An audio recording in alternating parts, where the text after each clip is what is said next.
Disclaimer: the information and education material contained herein is meant to promote the general understanding and dialogue of GAN's processing. Such information is not meant or intended to serve as a substitute for a healthcare professional's clinical training, experience, or judgment. For patients and individuals, such information is not to be a substitute for professional medical, therapeutic, or healthcare advice or counseling. For medical issues or concerns, including decisions about medications and other treatments, readers, viewers, listeners should always consult their physician or, in serious cases, seek immediate assistance from emergency personnel. Prescription information, procedures, and use of medical devices information should be undertaken only by properly trained and certified medical personnel. We specifically disclaim any warranties, express or implied, including implied warranties of merchantability or fitness for a particular purpose. Such information is provided, as is, and is believed to be accurate at the time of its publishing, but it is the viewer's job to evaluate the accuracy of any information found in this presentation. Every case presented is of their own experience, applied by themselves for themselves, and it applies to their case only. Every person experiencing health problems should seek professional medical advice and consult their course of treatment with a doctor. The processes of plasma balancing described herein are a natural process which supports the body but does not replace medical advice or therapies one is already subject to.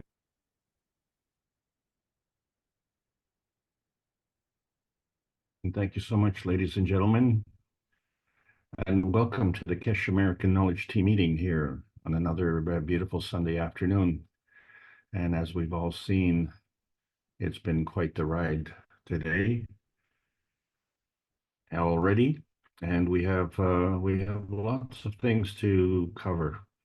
So let's delve into it. As we know, we're in the post-Sanya conference time.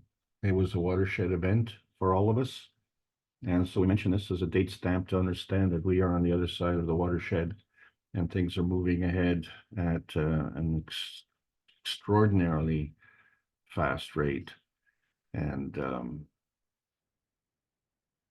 it's hard to keep up, isn't it? But let's try, because as teachers, as knowledge seekers, as students, all of the above, that's what we're doing here, because this is the Kesh Foundation Spaceship Institute Teachings on Plasma Science. We're discussing basic transition, and we're talking about the potentiation of hydrogen. My name is Alexander. I'm from Canada. It is April 21st, 2024. This is the Kesh Foundation North America Plasma Education Series.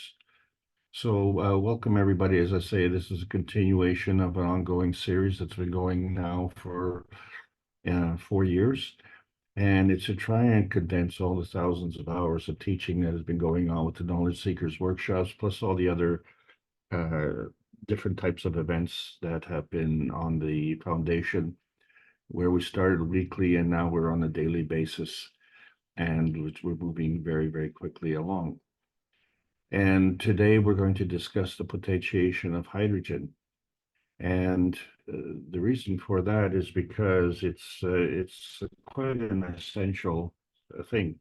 There's been a lot of discussion about energy and obviously hydrogen and how things work out. So the problem is we're on this hesitancy highway, and we're trying to get on another highway.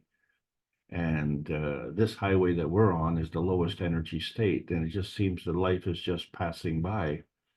And life is hard enough, but we try and get up on the horse because then it's a little bit easier.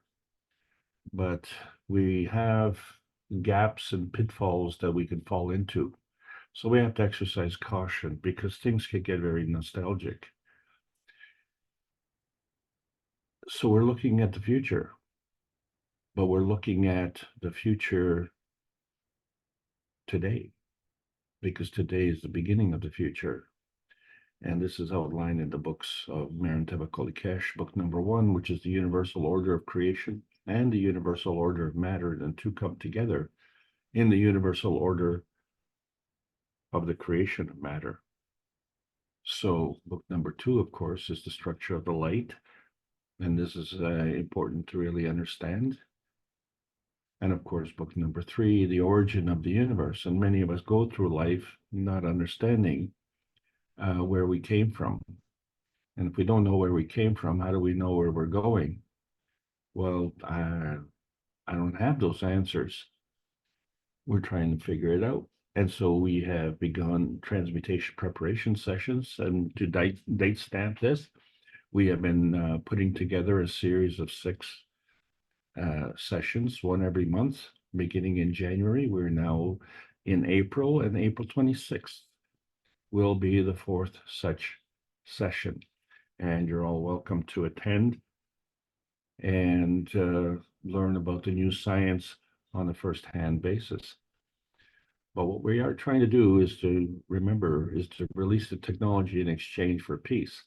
And there's a methodology on how we can do this so that it is effective. What we're looking in is for an enduring solution, not a temporary ceasefire or something like that. This is a permanent solution for one planet, one nation, one race for justice and world peace. And so every Tuesday we get together, and this week was the 322nd such gathering hosted by Rick Crammond. What we're doing is searching for outer space. And the reason we're searching for outer space is because we've never been into outer space. We've been into some space and in between space and space beyond the Earth space.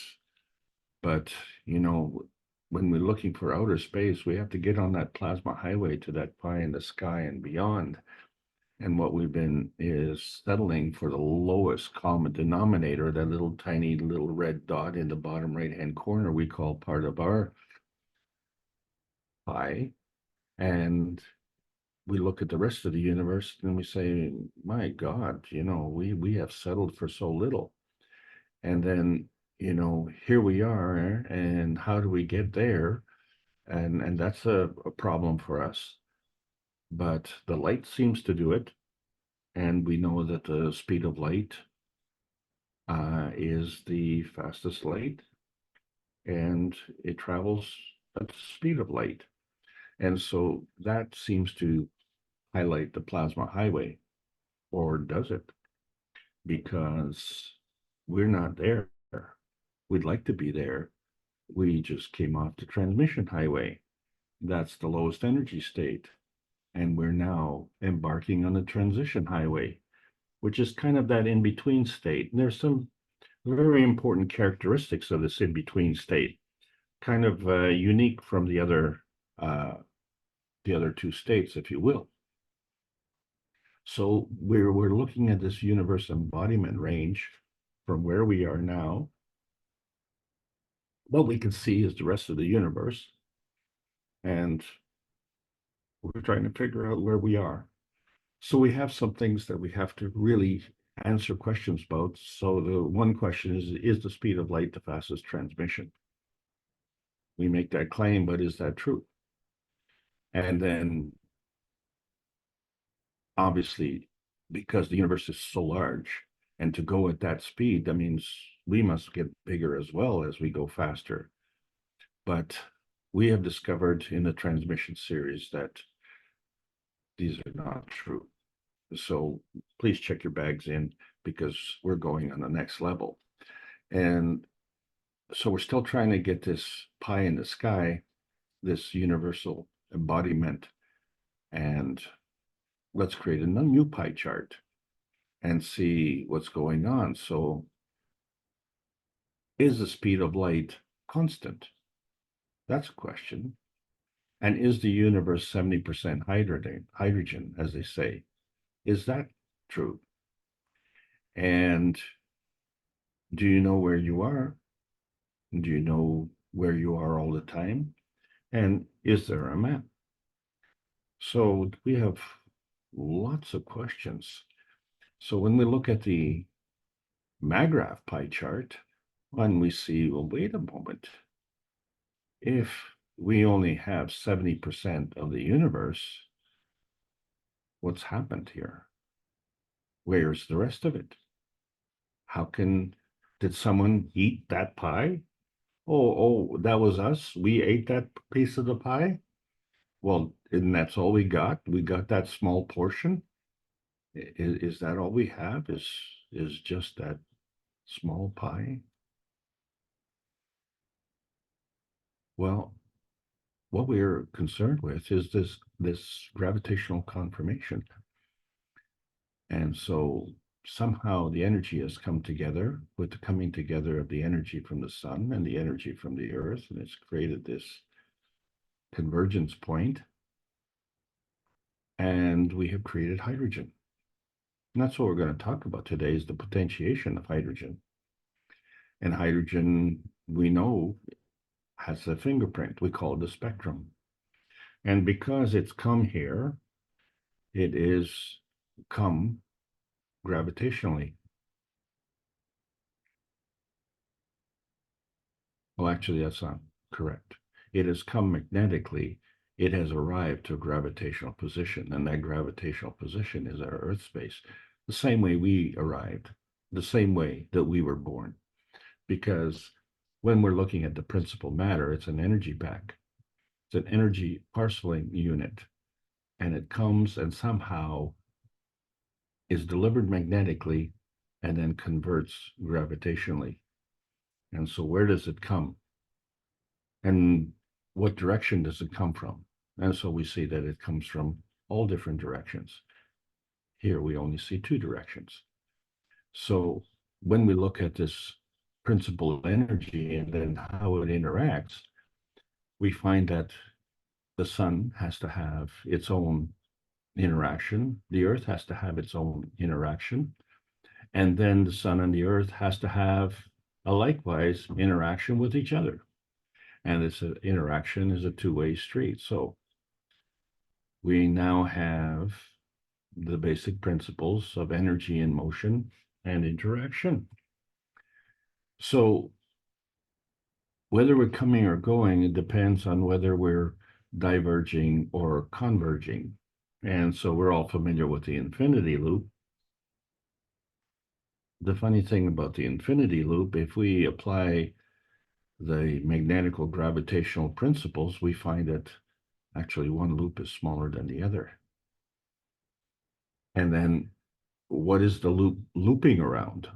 So if we add a maggrav core in the one, then that makes kind of sense. But what about the other one? It too has to have a core. So there's two cores. But if they converge at the center, well, there has to be another core, an eddy core. And so here we have the basic infinity loop. And as a result, this is how we have created hydrogen. But there's another gravitational confirmation which we have to take into account, and that's the oxygen spectrum. And it too has arrived here magnetically and has manifested gravitationally. But oxygen and hydrogen have two different spectrums, two different fingerprints. They are two different energies. And since both are here, we have the gravitational confirmation. But what is the difference between oxygen and hydrogen, and why is that important? So if we see that the basic energy pack is a hydrogen, and the oxygen on the periodic table of elements is listed as number 8, it's just convenient to call it oxygen because actually what it is 8 hydrogens that come together as a collective gravitational confirmation. And for convenience sake, we call it oxygen. And so we see that there's a relationship that we can find between two of these hydrogens that come in at a right angle being a 90-degree angle. And the reason I point that out is because if we add 2 more hydrogens, in order to fit them into this picture, we find that these 2 hydrogens have to come in at an angle that is greater than 90 degrees. So it is now water. So what happened? We started with hydrogen, then we ended up with oxygen, and now we have water. And why is this significant? Well, because water is the universal solvent. It would not be possible to have life on this planet without water. And then conversely, it would not be possible to have water without, well, hydrogen and oxygen.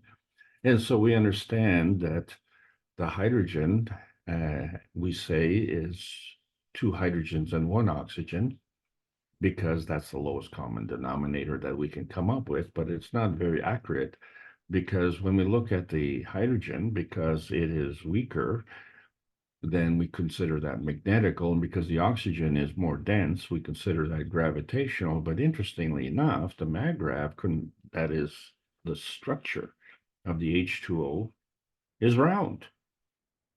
Well, how can it be round? It certainly doesn't look uniform. It doesn't look symmetric. It seems to be kind of out of whack, but it's round. And it's a bundle of energy. Okay, so it's a round bundle of energy. But the unique characteristic of water, of course, is that it can exchange energy. And how that happens, since the hydrogen is energy, it acts like an electron. And so when we have water that is changing its nature, literally there's an electron that gets sheared off, just like you shear the wool off a sheep.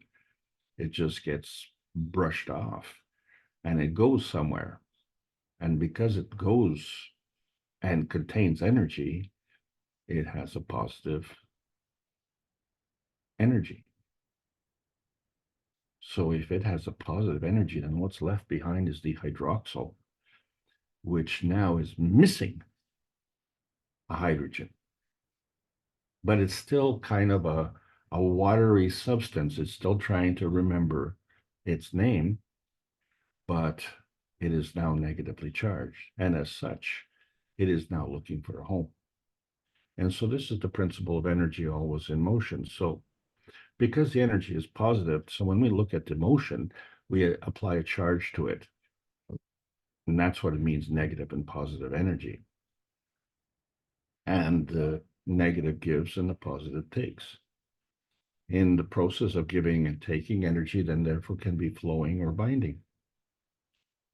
And we discussed many principles related to this, but the key point is to understand that the energy is positive. So when we're talking about the creation of universe, we have to understand that it exists from energy. So therefore, this energy being positive has to come here. So therefore, there has to have a motion. And if it's coming here, then it has to come by some kind of vehicle.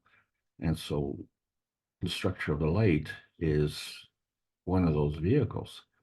And since it's coming, that means it comes from somewhere. And since it's here, in order to maintain and allow for more energy to come, it has to combine with something else. So energy is always coming and always going. And most of us are just preoccupied with energy at the lowest energy level. So what we discovered when we made the cups of life is that we could take the lowest energy forms, which we understand as the physicality, and through the exchange of energy with our core space, which is a reflection of our inner space and our emotional strength, then we find that we can create GATs. And as such, what has happened is that we started with something, but we ended up with a different kind of GANS radiance manifestation that didn't look like what we started with. And so we questioned, where did that come from? And what did we get? Well, we got carbon dioxide GANs, calcium GANs, zinc GANs, copper GANs, water GANs, amino acid GANs, and last week we introduced gold GANs. And so all of this is possible because when we look at the periodic table of elements, each one of these has a gravitational conformation. And so what we've been talking about so far is the gravitational conformation of hydrogen and the gravitational conformation of oxygen.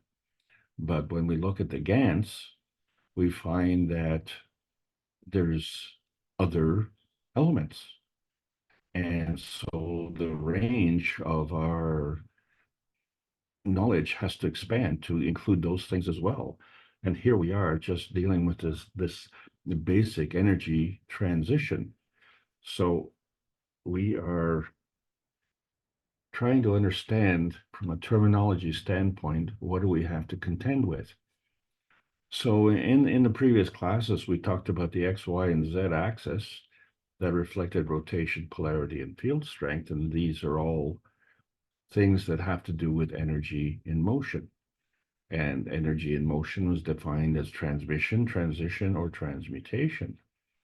But in order to create a dimension, we found that we have to have three aspects of that dimension, the X, Y, and Z axis. And so if we had to create a transmission dimension, it had to have these three axes.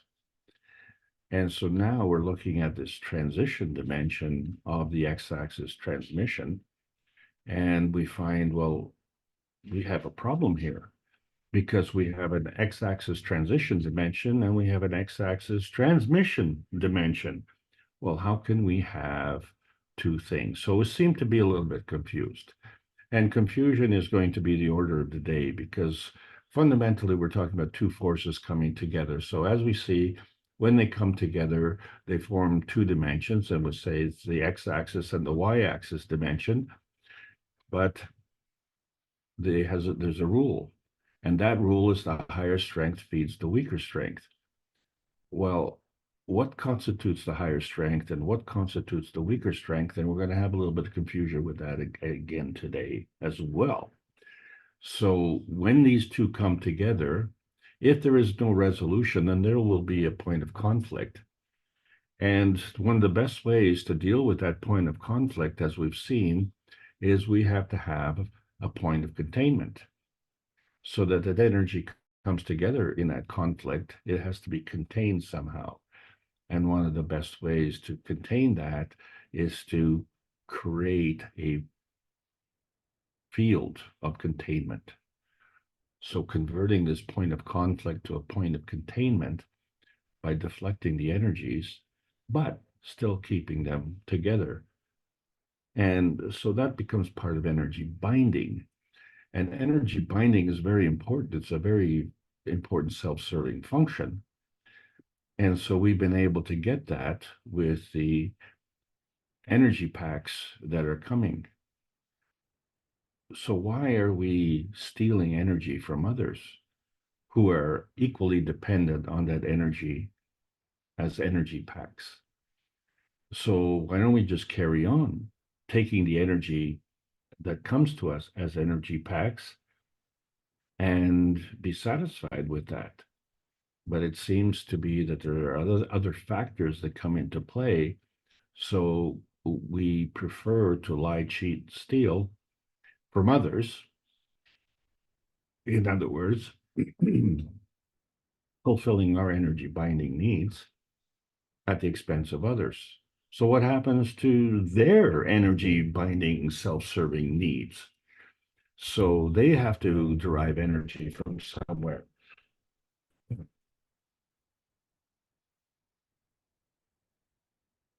Excuse me.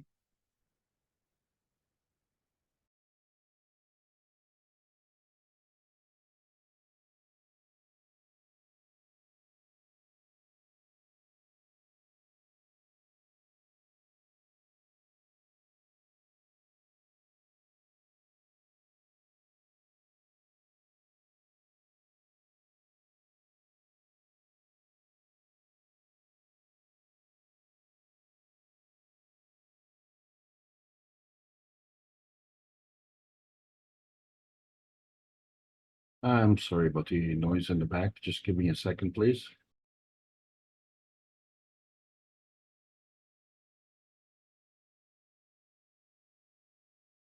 I don't think we heard any noise in the back, Alex. Okay, well, it's very loud here, so I'm glad to hear that. I will just carry on then, and let's work this out here. So, when we look at the field capture of this energy as it comes together, we find that really, in order to facilitate the transmission, we have to go through some kind of transition, because otherwise things are just not going to roll along or move along. So in order to facilitate the coming together of the y-axis dimension with the x-axis dimension, we have to take into account this third dimension, the z-axis dimension. And so all of these constituted the transmission that we've discussed, but now we're talking about the x-axis transition, the x-axis transition. And so we say the transition is perpendicular to the ground. And we already know that the y-axis transmission is perpendicular to the ground. So again, we have some confusion that's coming in here. And I promise to clear this all up.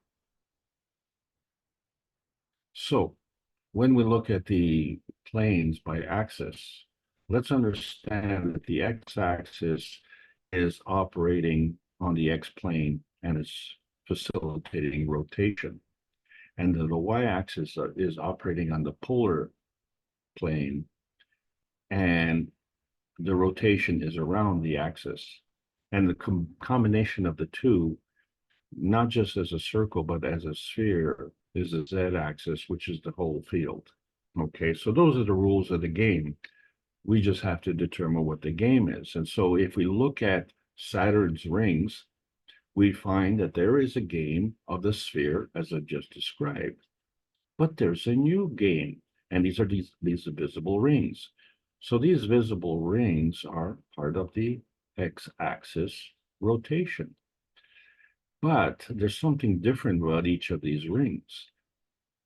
And not only that, but there's this visible shadow in the rings. And there's another visible shadow that is between the rings and Saturn itself.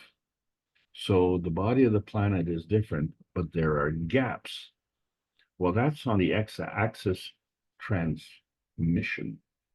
But what happens with Jupiter's rings, and when we look at the rings from a side view, and we see that we have a different kind of x-axis transition, right? So we have a flat main ring, a halo ring, and what they call a gossamer ring, and these are all part of the x-axis transmission. Wow. So let's look at our cell structure and see how we deal with these three levels. Because when we look at the layers of our skin, we find that we have gravitational stability. And so the skin is on the outside, but we know that there's also an inside. So therefore, the skin itself is some kind of transition. Well, how is that formed? Well, it's formed the same way that our cells are formed. Our cells are formed from amino acids. And so the amino acids all come together and they create these phospholipids. And these phospholipids have heads. And these heads happen to be hydrophilic, which means they are liking water. And then they have tails, which are hydrophobic, which means it doesn't like water. And this becomes very important because we're talking about the potentiation of hydrogen. So clearly, because of this feature, oil and water don't mix. And then we go to the next step, which we create fatty acids from this. And so what we see is with the structure of the fatty acid, that one side is carboxyl delta end, which is water soluble, and the other side is a methyl omega end, which is oil soluble. And the oil soluble side is anaerobic. So the water soluble side is aerobic. which is a reference to oxygen. And so I think having oxygen is kind of important when you're dealing with water. And so we see that the absence of oxygen is kind of okay when you're dealing with oil. And when you look at the structure, you see the carbon at the core, but you see all these hydrogens that are lined up. Now, an interesting thing happens with these hydrogens, of course, is that they're in balance. The hydrogen row in the top balances off the hydrogen row at the bottom. And so really, when you have this kind of balance, then nothing much is happening. But along the x-axis, we see that at the left-hand side, we have 2 oxygens, a hydrogen, and a carbon. Whereas on the right-hand side, we only have the hydrogen. So clearly, we have a difference in density. So that becomes asymmetric. But what happens along the middle there, the transition? So we have to look at some kind of hydrogen positioning. And so there's a shift. And so with this shift, we see that there's something in between. That is to say that the hydrogen is just shifted off a little bit slightly and is in between the positions, whereas the hydrogen on the bottom row is right on the positions. Okay. And then we find that as organic beings, and we are giving and taking energy, so we have to understand that somehow the energy is coming in and the energy is going out, but the energy that's coming in is balanced off by the receiver, and the energy going out is balanced off by the transmitter. And so which way is up and which way is down as far as the cells are concerned? The only people who seem to be concerned about that is us as humanity walking on this planet, because we certainly want to walk with our feet on the ground because it's kind of awkward to walk on the ceiling. But the whole purpose of this is to understand that there are sequence orders, and these are dictated by the attraction of the gravitational feedback and the repulsion of the magnetical feeding. And so we, as the last man standing, have choices, and to use these to be able to turn on and turn off the feeding, to increase or decrease the strength, to enhance or diminish the positioning. And to understand what this means, we look at the pH scale. And the pH scale, as we said, goes from 0 to 14. And actually, it goes from 1 to 14. 1 is the lowest pH. But what we notice is that on the lower end, we might have something like hydrochloric acid. On the top end, we have something like sodium hydroxide. The key point here is that the pH scale shows that 7 is neutral, and below 7 is increasing its acidity, and above 7, it's increasing its alkalinity. And so we look at some of the common elements, or not the common elements, the common products that we have in our life, and we find that different products have different pHs. And so we can see how they're positioned on the pH scale and how they make a difference. One of the products that we're very familiar with, of course, is sodium hydroxide, which we use in the creation in our cups of life. And if you placed a probe in the solution of sodium hydroxide, the pH would be as 14, which is maximum on this scale. And it indicates that sodium hydroxide is a base.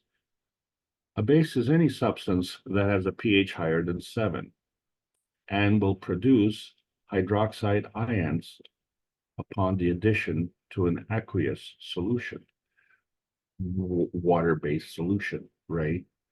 So a hydroxyl. So we find that sodium hydroxide, which we call caustic soda, is highly alkaline. Now, on the other end of the scale is oxalic acid.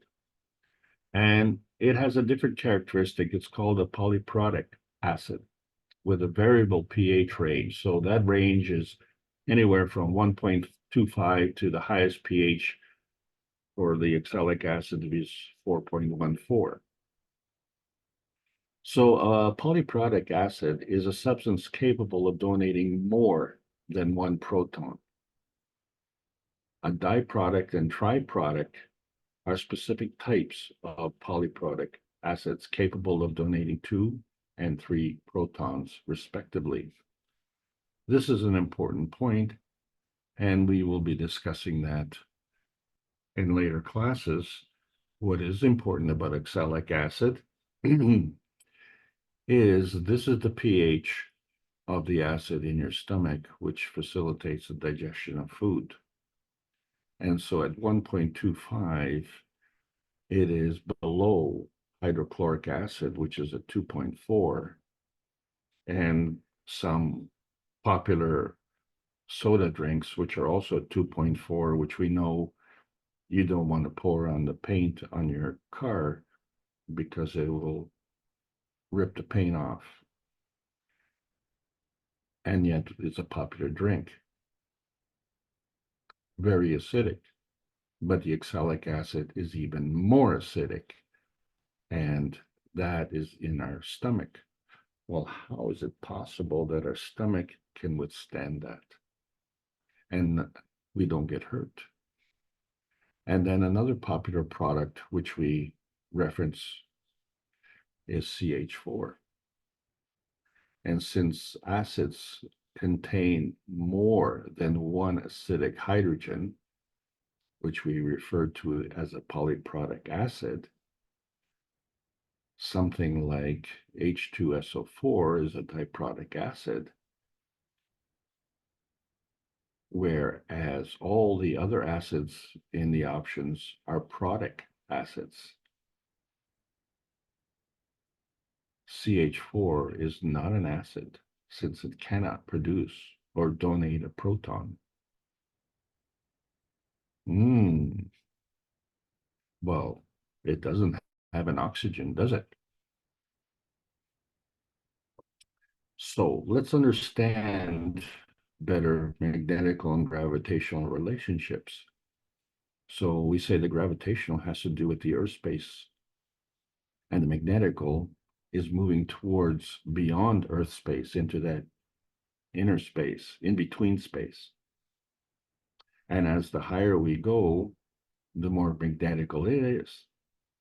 And as the lower we go, the more gravitational it is. And so there is a characteristic that is reflected in the gravitational energy state, and that's called density. So we talked about the stairway to heaven, and that was kind of confusing because we found that the stairway to heaven, in our own opinion, is up, right? So when you say stairway to heaven, the implication is that it's a stairway up to heaven. But as we found that heaven is on earth, so really it's a stairway down to heaven, isn't it? Because that's why we were born. That's why we came here. And so we find that when we become gravitational, we become more stable and complex. And when we become magnetical, we become more unstable and more simple. And so whether we are becoming magnetical or gravitational is what we refer to as susceptibility. And so we go through this stairway step by step. And, you know, what we find is that the magnetical has a low frequency and the gravitational has a high frequency. So high frequency in music would be a high note, and a low frequency in music would be a low note. But wait a second. If we're going up in terms of magnetical, which is going towards a higher energy state because the plasmatic rule is that the higher energy feeds the lower energy. So, okay, the gravitational is feeding the magnetical, except that somehow, some way, something is feeding the gravitational. So why do we say that if we are feeding to a higher energy state, we're calling it gravitational? Why are we not calling it magnetical? So let's understand frequency. So when we look at the speed of light and we see the rainbow, we find that on the inside of the rainbow is the violet, and on the outside of the rainbow is the red. So the violet is on the gravitational side of the rainbow. And we find that the gravitational side of the rainbow has a higher frequency.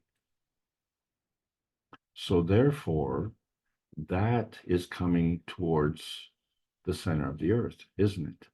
The closer we get to the center of the earth, the higher the frequency.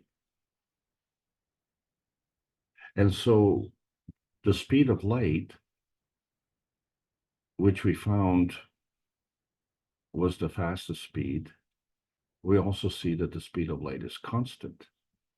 Well, how can we have different colors if the speed of light is constant? So what has to change? The distance. And that means the frequency. Why does it mean that? Well, let's review the color orbitals. If the blue light travels a smaller orbital, more gravitational, if you will, then the path is shorter. And if the red light is traveling to an orbital of a higher diameter, then it has farther to go. So if the red, green, and blue lights are traveling at the same speed, then the difference in color must be attributed to the distance of travel. And since the distance of travel travels through a rotating field, then clearly the blue light travels a shorter distance and the red light travels a longer distance.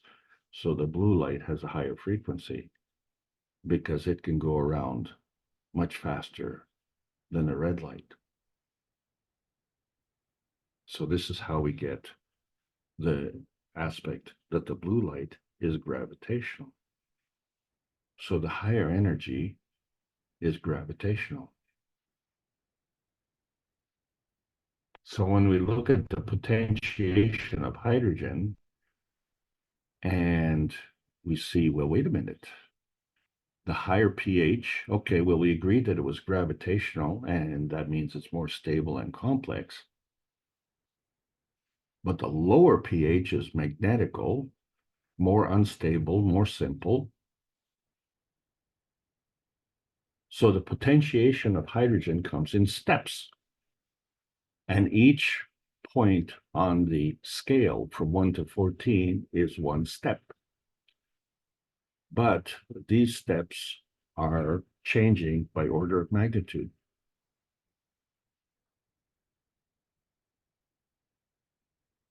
So what we're looking at is the pH density, aren't we? Because as it becomes more gravitational, it's more dense because gravity seeks density.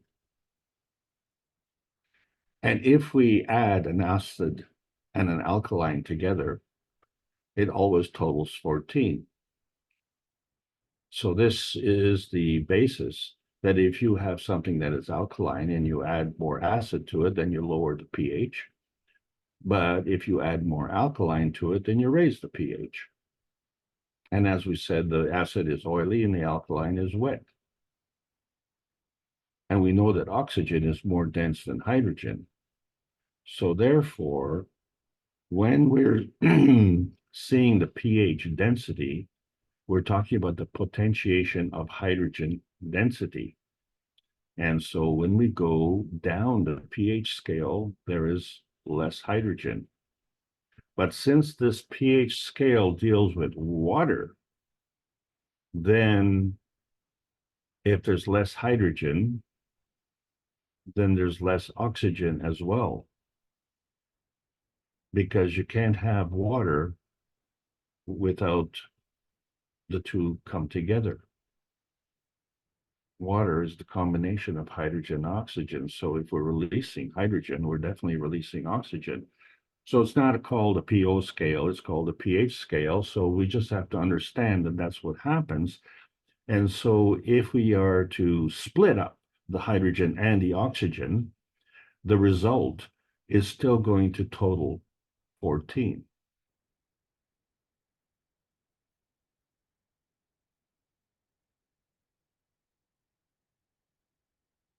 So there is a science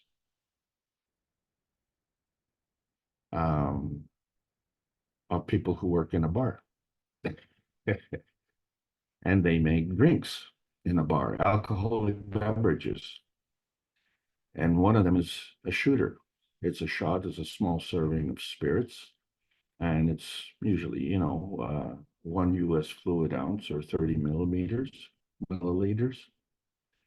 And it's typically consumed quickly, right, in one gulp. But it is served as a shooter. And when you look at the shooter, it has 3 different types of alcohol in it, for instance. And you can see, excuse me, you can see the transition layers. Excuse me. And the top layer is magnetical, and the bottom layer is gravitational.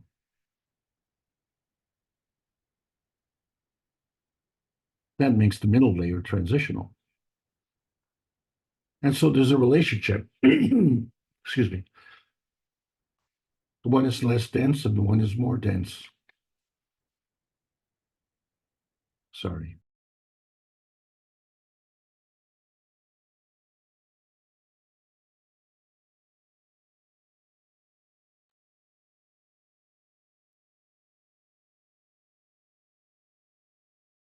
There are other 2 points that I'd like you to notice. One is that all of the liquid in the one density is separate from all of the liquid in the other. And there is no gap in between. They're nestled up next to each other. So I wonder what happens when you put that in your stomach. Well, good thing we have the oxalic acid because it's going to break everything down, isn't it?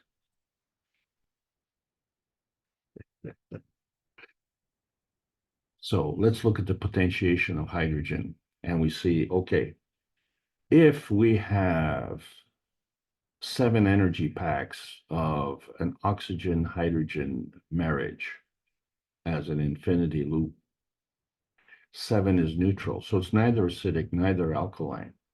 So the combination of the two is 7.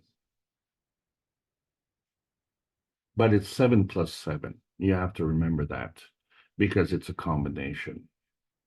So the neutral pH at 7, we're only looking at half the picture. If we look at the splitting of water as if there was a zipper holding the two together, and we start to pull down that zipper. So we have pH of 6 as the hydrogen and the pH of 8 as the oxygen. That wouldn't make sense. And if you add the pH together, 6 and 8 is 14. So if we carry on with the zipper and we look at 9 and 5, 9 and 5 is 14. So we have made a potentiation transition from neutrality at 7 to a lower pH at 6 and 8, and to a still lower pH at 9 and 5. And if we keep taking that zipper down, we can go down another level. And so we see how, as we progress from the neutral, we have these different potentiation layers. And so this is important to understand, because many people say, well, water is just water, which has got to be one of the world's worst and most stupidest observations. Because clearly, if water is just water, then how come the pH could be different? And how come one part of that water can be a pH of 4, and the other part of that water could be a pH of 10, and the combination of the two, you will get neutral at 7. But the pH total of 4 and 10 is 14, and that's the scale. The scale is 14. And that water at a pH of 4 is anaerobic, and the water at a pH of 10 is aerobic. And so this splitting is the splitting of the water, as we said, with the energy pack and the shearing of the hydrogen ion, and the energy is positive, so it's H+. And what is left is the hydroxyl, which is the OH minus. And it's minus because it's lost one of the hydrogens as a plus. And this is just a temporary transition because the energy is constantly in motion. So this type of hypothetical splitting between the H plus and the OH minus is a very temporary thing, because there's always a balance between this magnetical and gravitational side. So what we're saying is the alkaline side is gravitational, therefore it's more dense.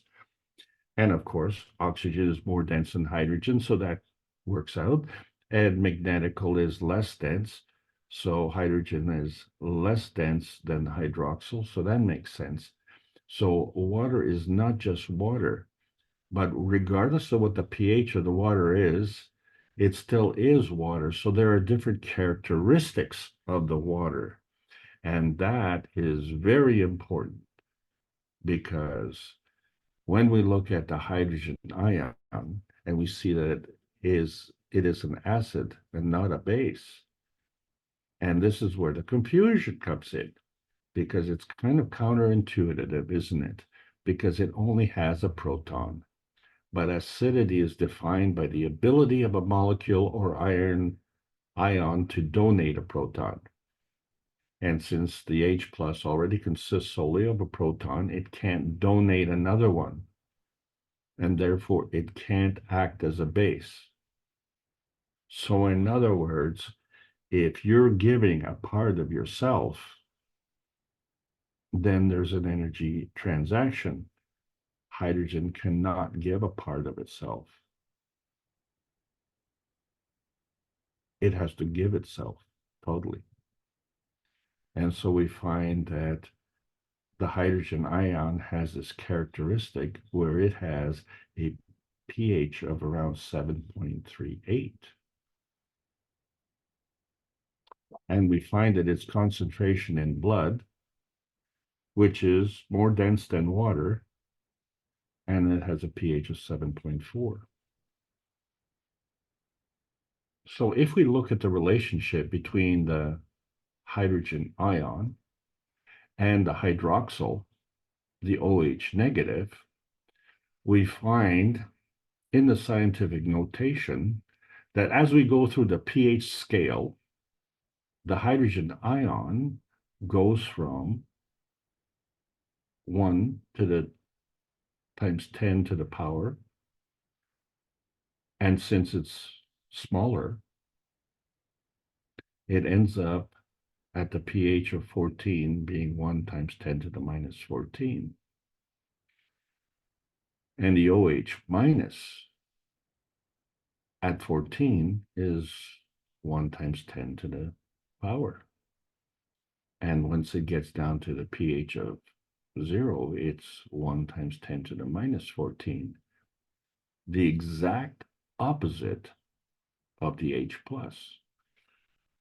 So if we look at it another way, and we see that pure water is neutral, we find that the H plus is 10 to the minus 7th, and the OH minus is, oh, it's also 10 to the minus 7th.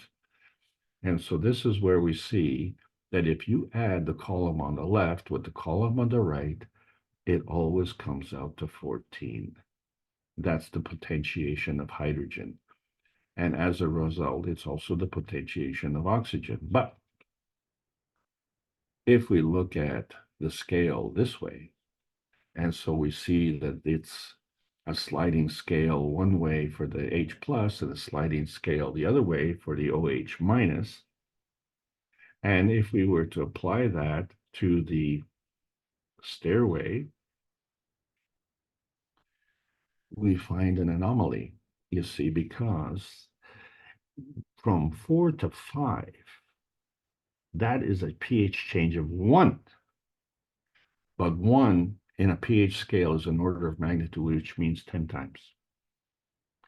So on the lower pH, it's magnetical, has a lower frequency, therefore it has a lower density. So that's the H plus. And on the right-hand side, we have the OH minus. So that's gravitational, has a higher frequency, higher density. And as we go through the stairway, we go up step by step. So between 4 and 5, we have increments as well.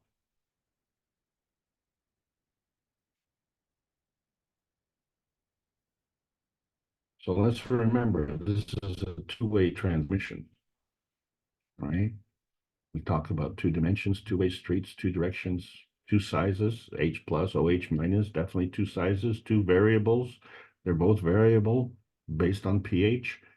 And we can bring more factors in, whether it's water or blood or some other aqueous solution.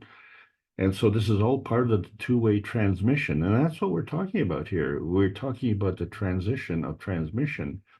So let's resolve this anomaly because we have a little problem here. If we get to the end of the stairway, and if we say that as we go on the alkaline side, that the energy level is higher. So clearly at the bottom of the stairway, it's lower. And at the top of the stairway, it's higher. That's how we said that the bottom of the stairway was gravitational. So the higher energy is gravitational. However, when you get to the top of the stairway, suddenly you drop down. There's a gap, and you fall through that gap. And it becomes highly gravitational, isn't it? Because now you're becoming more dense. And then you balance out at the bottom of the next staircase. But what is the difference? The difference is that you have left the staircase of the lower pH and you have gotten to the staircase of the higher pH. And you say, well, wait a second. I have gone from a lower, which was higher, to a higher, which was lower. So what we're finding here is that we have to differentiate between this higher x-axis transmission level and understand that it has gaps. And that gap is the gap between the staircases. And if we don't understand how this works, then we're going to go down to the lower x-axis transmission, which is kind of neutral. And so when we graph this and we see, okay, in between the 2 pHs, we can go up the staircase, but when we get to the end of the staircase, we're going to have to get off that one and go to the other one, and it kind of looks the same. It operates the same, but it is not the same. It isn't water, is just water. Water at the pH of 5 is not the same as the water at the pH of 6. It makes a difference. Who cares? Well, the DNA transcription cares. Because when the DNA transcription is working in what we call a slightly alkaline healthy state at 7.46, we find that as we migrate towards an acidic, what we consider an unhealthy state, the DNA seems to stretch. And the limit of the stretching is around 7.3 or 7.2, still slightly alkaline, but it's anaerobic, completely anaerobic. It is dead. This is the DNA transcription transition. So we find the difference between the RNA feeding and the mRNA feedback.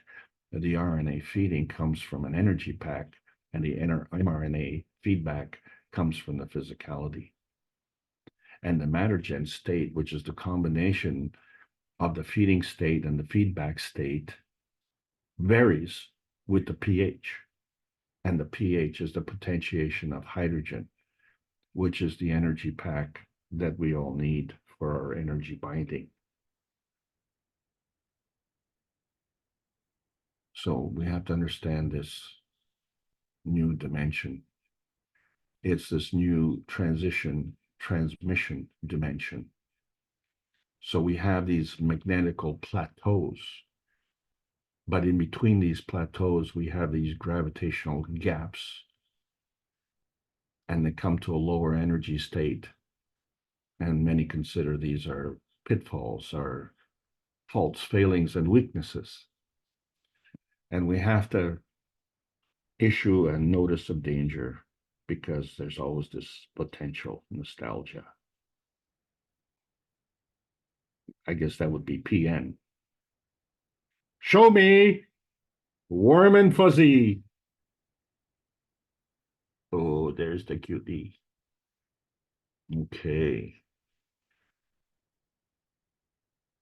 So when we look at advanced technologies, we kind of reminisce over things back in the 70s. We were doing California Dreaming. We had electric vehicles and UFOs, and John Lennon was singing Imagine, Give Peace a Chance. Well, here we are. 50 years later, we have a new transmission spectrum. So we understand that there's a surface superficiality and there's an internal substance, and the two are different. They are the transition of transmission spectrums, spectrum to spectrum, the physicality spectrum to the plasma substrate spectrum. And wherever you are is that point of containment. And that point of containment may be within the range of the electromagnetic spectrum of the visible light, or it may be one step beyond. Which way? Well, I don't know. That all depends on how we communicate. And communication requires an antenna. So these transmission orbitals that we decide, whether it's towards the magnetical or whether it's towards the gravitational, whether it's towards the red or whether towards the violet. So this antenna is not a map. What we have to understand is that there's a release of binding energy, and it has to precede the retrieval of beneficial energy. So the field release has to precede the field capture. The giving has to precede the taking, and the emission has to precede the absorption. Motion itself cannot exist without coexistence, because motion is a product of existence. So motion and coexistence reside in both matter states. That's the plasma dominant tuning, which precedes the physical dominant tuning. And so we have different dimensional orbitals, and it's not man space centric.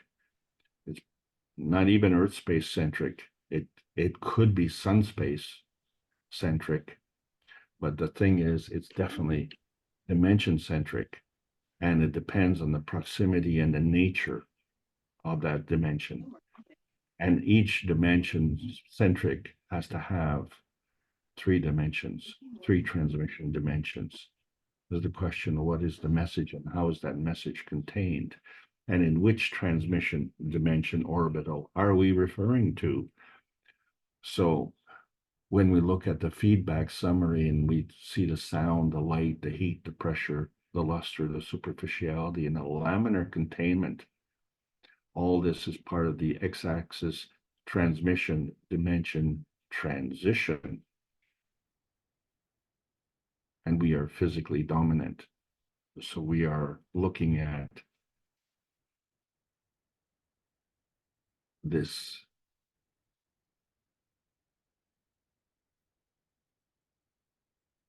we are looking at the crosshairs of the reality dimension between dematerialization and materialization, between the magnetical and the gravitational fields, between the transparency point and the manifestation point, between the earth space and the outer space, beyond some space.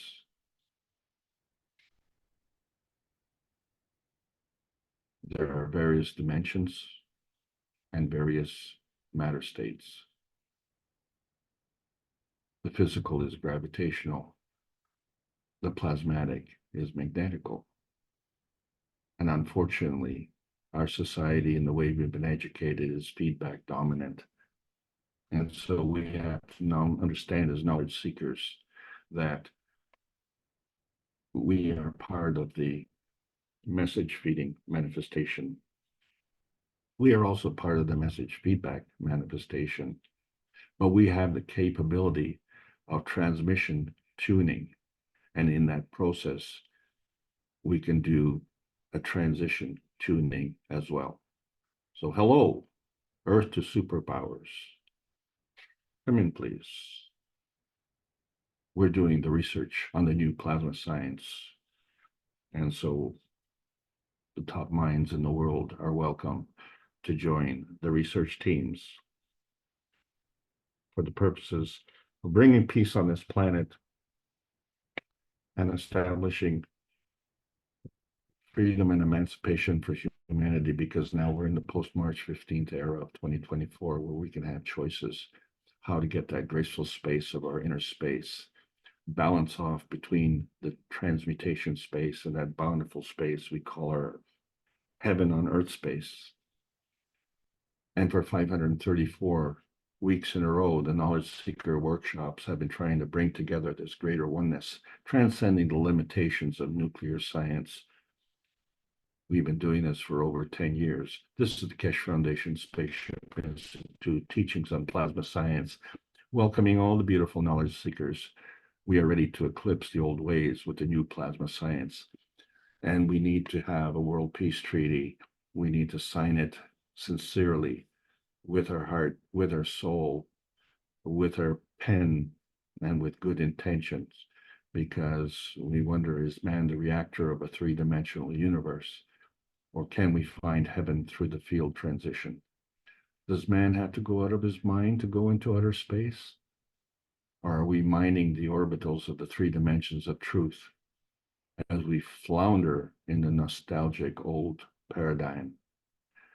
Yes, the message transition has many pitfalls in various physical transmission dimensions.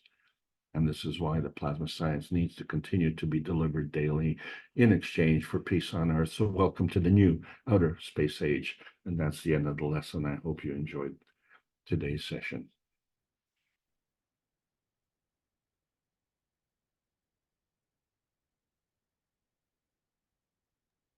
I think we enjoyed today's session, although it was a bit convoluted for me, as always, it seems. But let's open up the floor to ask any questions you'd like to ask of Alex. I know there were a couple already set in there, but I mean, in relation to the teaching, does this acid and alkaline, I know we can make something more magnetical or more gravitational by using an alkaline or an acid, but does that apply to the fields as well? Are fields base or acidic in and of themselves? I know we could do things to the ganses to make them more gravitational or more magnetical. But does this apply to the fields themselves? So I think you answered that question actually in the preliminary videos. So it is a very good question, and let's answer it one more time, because if you become angry, I think you would notice that your heart would be pumping faster. Yeah.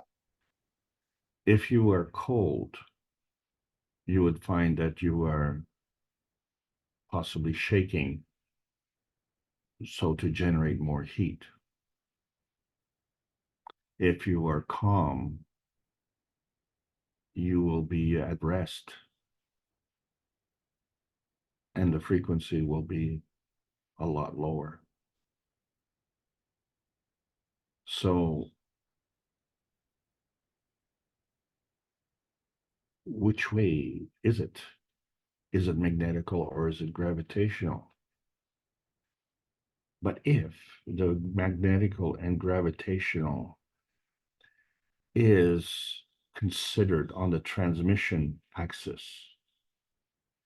then it likewise has to be considered on the transition axis as well,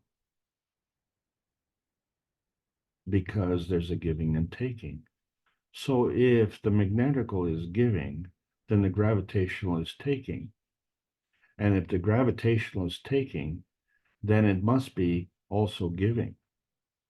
Both. And it will do that on both the transition axis and the transmission axis. So if we are going to a higher energy level, first of all, there has to be a balance between the magnetical gravitational relationship.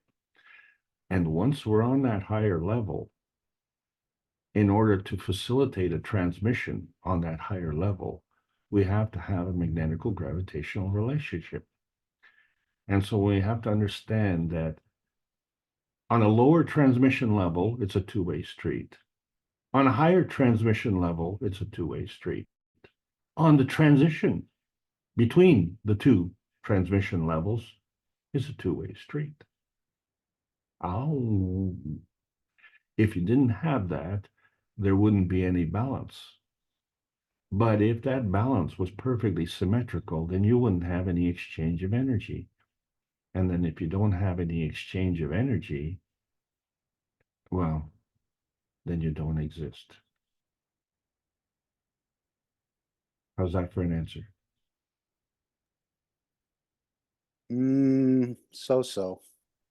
In other words, if I see a field in the universe, am I going to say that's too acidic, or am I going to judge it on its strength? Am I going to say that's too alkaline for me? Our fields have this nature of acid and alkalinity within them. Let's say the cosmic rays or cosmic fields. Would I be judging them or on their acidity or their base, or would I be judging them on their strength? What do we think? Well, their strength is determined by the containment of energy, you see. So if there is more containment of energy, then automatically it would be alkaline. So when we look at our existence on Earth and we find that range, for instance, that range would be, say, between a pH of 6 and 8, and the ideal for us on this Earth is 7. But within our body, then the healthy blood serum pH range is also between 6, well, actually the range is much narrower, excuse me, but the ideal pH range would be 7.46, so slightly alkaline. So why is that important? Is because we on this planet are aerobic. That means we have to have the oxygen.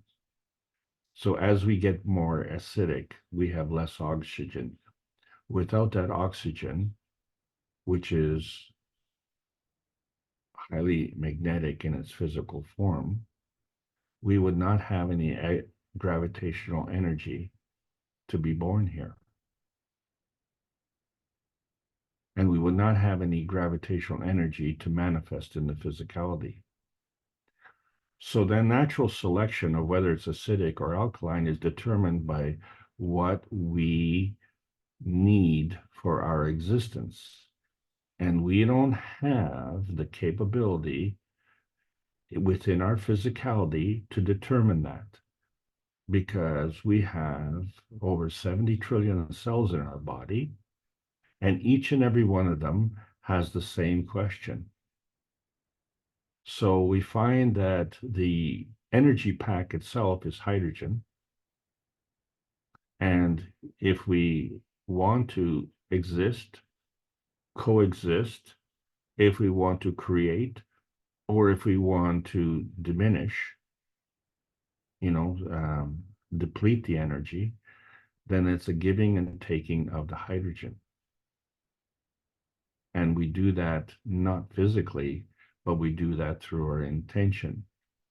And our intention is the inertia field between the soul of the man and the soul of the body. So the manifestation of the physicality comes from the inertia field of the blending of those two fields.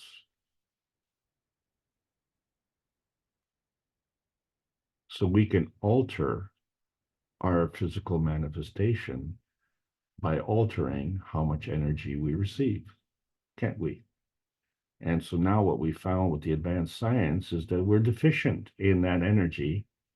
And as a result, we have to lie, cheat, and steal and kill others to acquire that energy, which is actually an inalienable right as an existence in this universe. So we have a special gift of being able to manifest physically, but we also have this gift of being able to be part of the universal community. So what we have to do is to amalgamate those two forces together and come to this ideal balance where we can have a uniform giving and taking of energy, following the rules of giving the higher energy to the lower energy. So our point of view then becomes, are we at the top of the staircase of the lower energy, or are we at the bottom of the staircase of the higher energy? And so when we say which is higher and which is lower, we have more things to consider than just where we are in the staircase, because now we have to determine which staircase. And this is very good because it allows us to be selective. It allows us to make choices.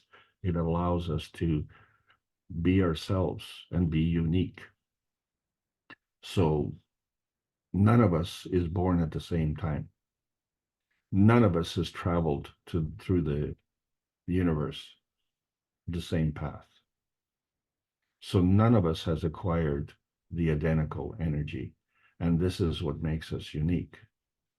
But all of us have a common denominator, and that has to do with the energy of the earth space. And so we have been drawn to that. And we are drawn to that through these energy packs and the signature of our essence. And the signature of our essence coincides with the signature of the creator. Because before we can go somewhere, that has to exist. So before we came here, the earth had to exist. And obviously, we had to have a creator. So either the creator comes to this planet or it sends the energy to this planet. And since we were energy in motion before we got here, there has to be a welcoming there has to be an attraction force, and it has to be safe. We're not going to go into the danger area if we recognize it in time. So we have to be more skillful to say, wait a moment, the higher energy field exchanges energy faster than the lower energy state. So if I have to wait for my physical interpretation, I am going to be waiting for yesterday's news. So if I want yesterday's news, I have to get it faster.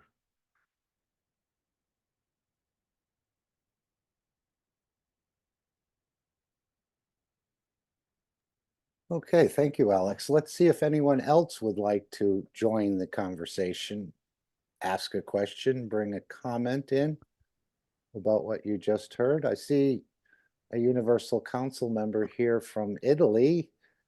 While we're waiting for a question, I know your group is growing quite nicely, Stefania. How are you managing that? If you're able to talk, I know sometimes you can't talk, and that's okay too.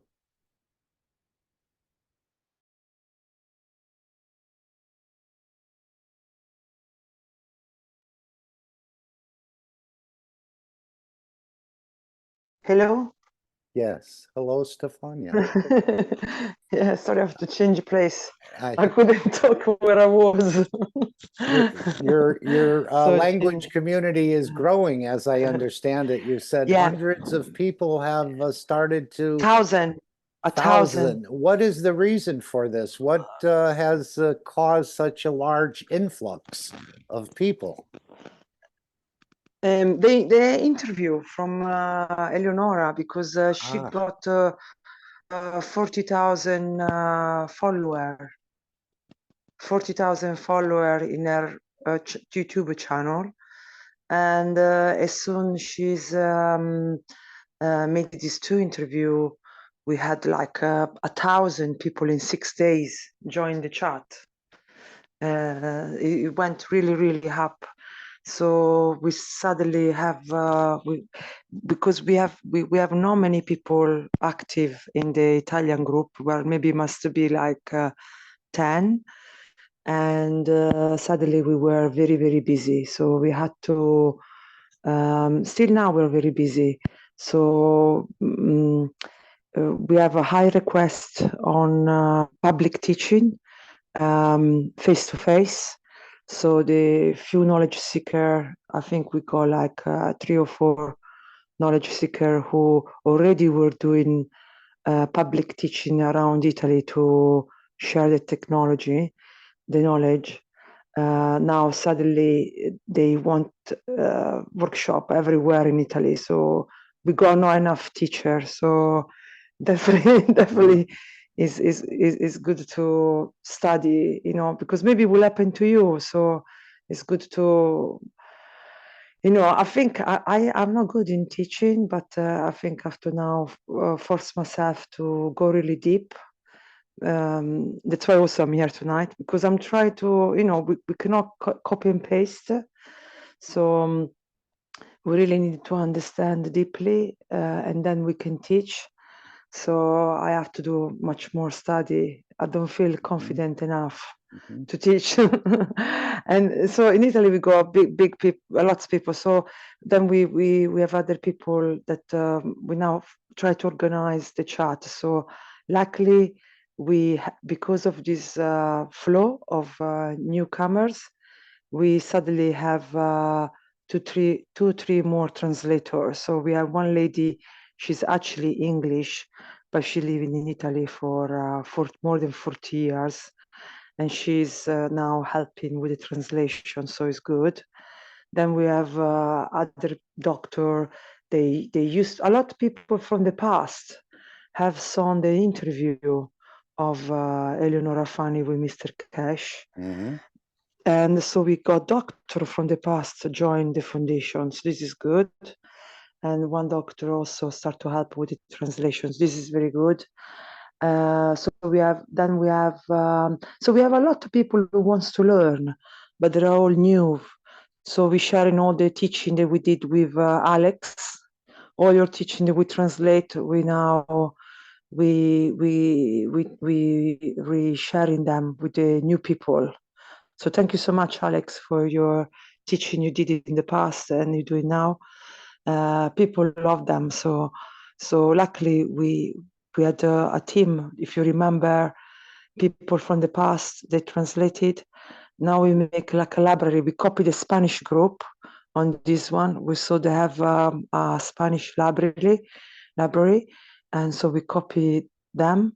We did a Italian library where people can find teaching from the Brazilian community, because the Brazilian community have a very beautiful website, very simple, a lot of picture. So we copy, we share in this library stuff from the Brazilian website. Then Claudia and Mary, they're doing fantastic job on the Universal Council Plasma Connection. So that one we translating that too in Italian. We put it in the library. Thanks to Claudia, that she's really super efficient, giving material. Lisbeth, also Raphael, we take stuff from you guys, from Alex. So we try to collect from Australia, the plasma science. We get that translated too. So we try to translate as much as material as we can to make it easier for people who are new. And we now organize workshop to make it easier for them, because with the testimonial, you remember Mark, in Germany, the guy from Germany, he said there are 20 people meeting up every month and they're learning a lot by meeting face to face. So this went down very well for the Italian community. So now everyone wants to meet up face to face. So that's good.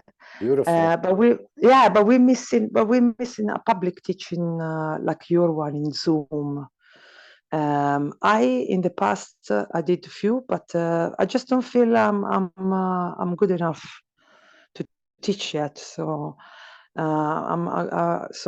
so at the moment the teacher we got, they're busy to organize the workshop face to face. We got one teacher now and then. Filippo share some videos. But so we're now working on what we're working at the moment. It's try to make a good structure so people don't get lost. Because with Telegram chat, we found it's very difficult because it's vertical chat. So people have to always scroll up and down to find information. So it's very difficult for who is new.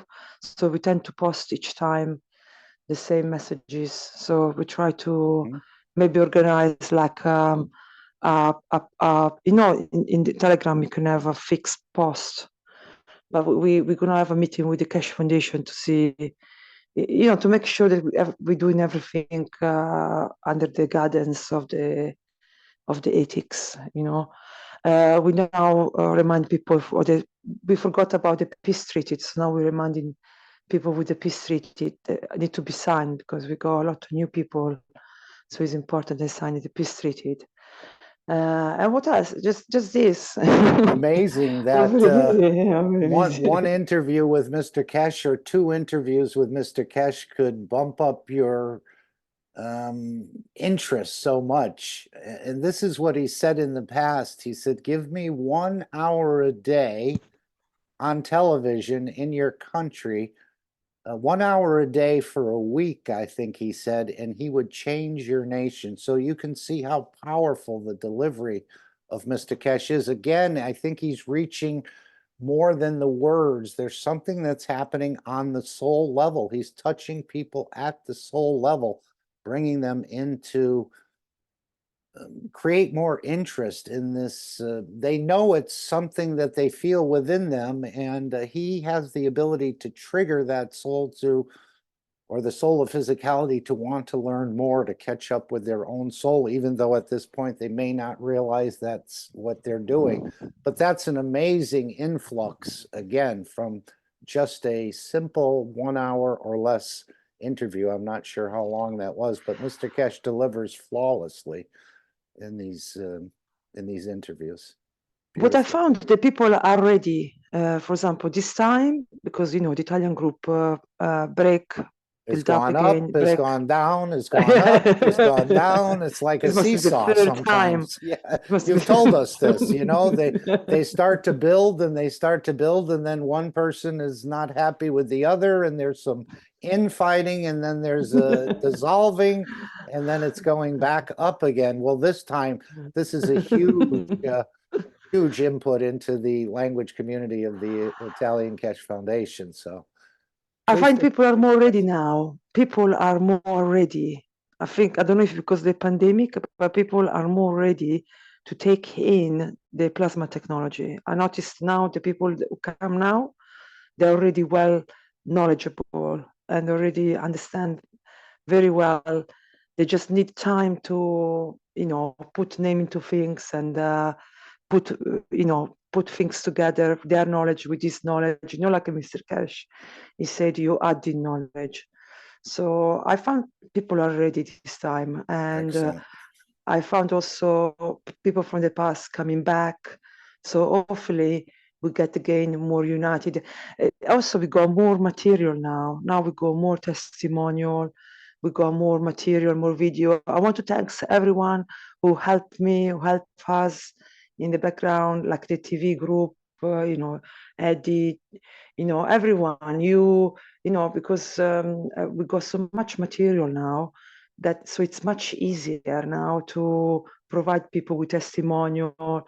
Now I found we got no time for who has a doubt.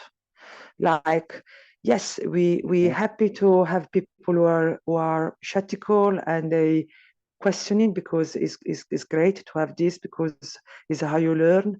So we now have a lot of, we're gonna make a chat just for question and answer, because we got a lot of question and answer, but we got no time for people who just now want to discriminate or talk bad. We just don't have time. But not just us, even the new one. They said, "Look, we're here for learn. Just go away if you're not. If you talk bad, just go." So we got no time for people who maybe, they said they maybe said, how. This looks too fetched, now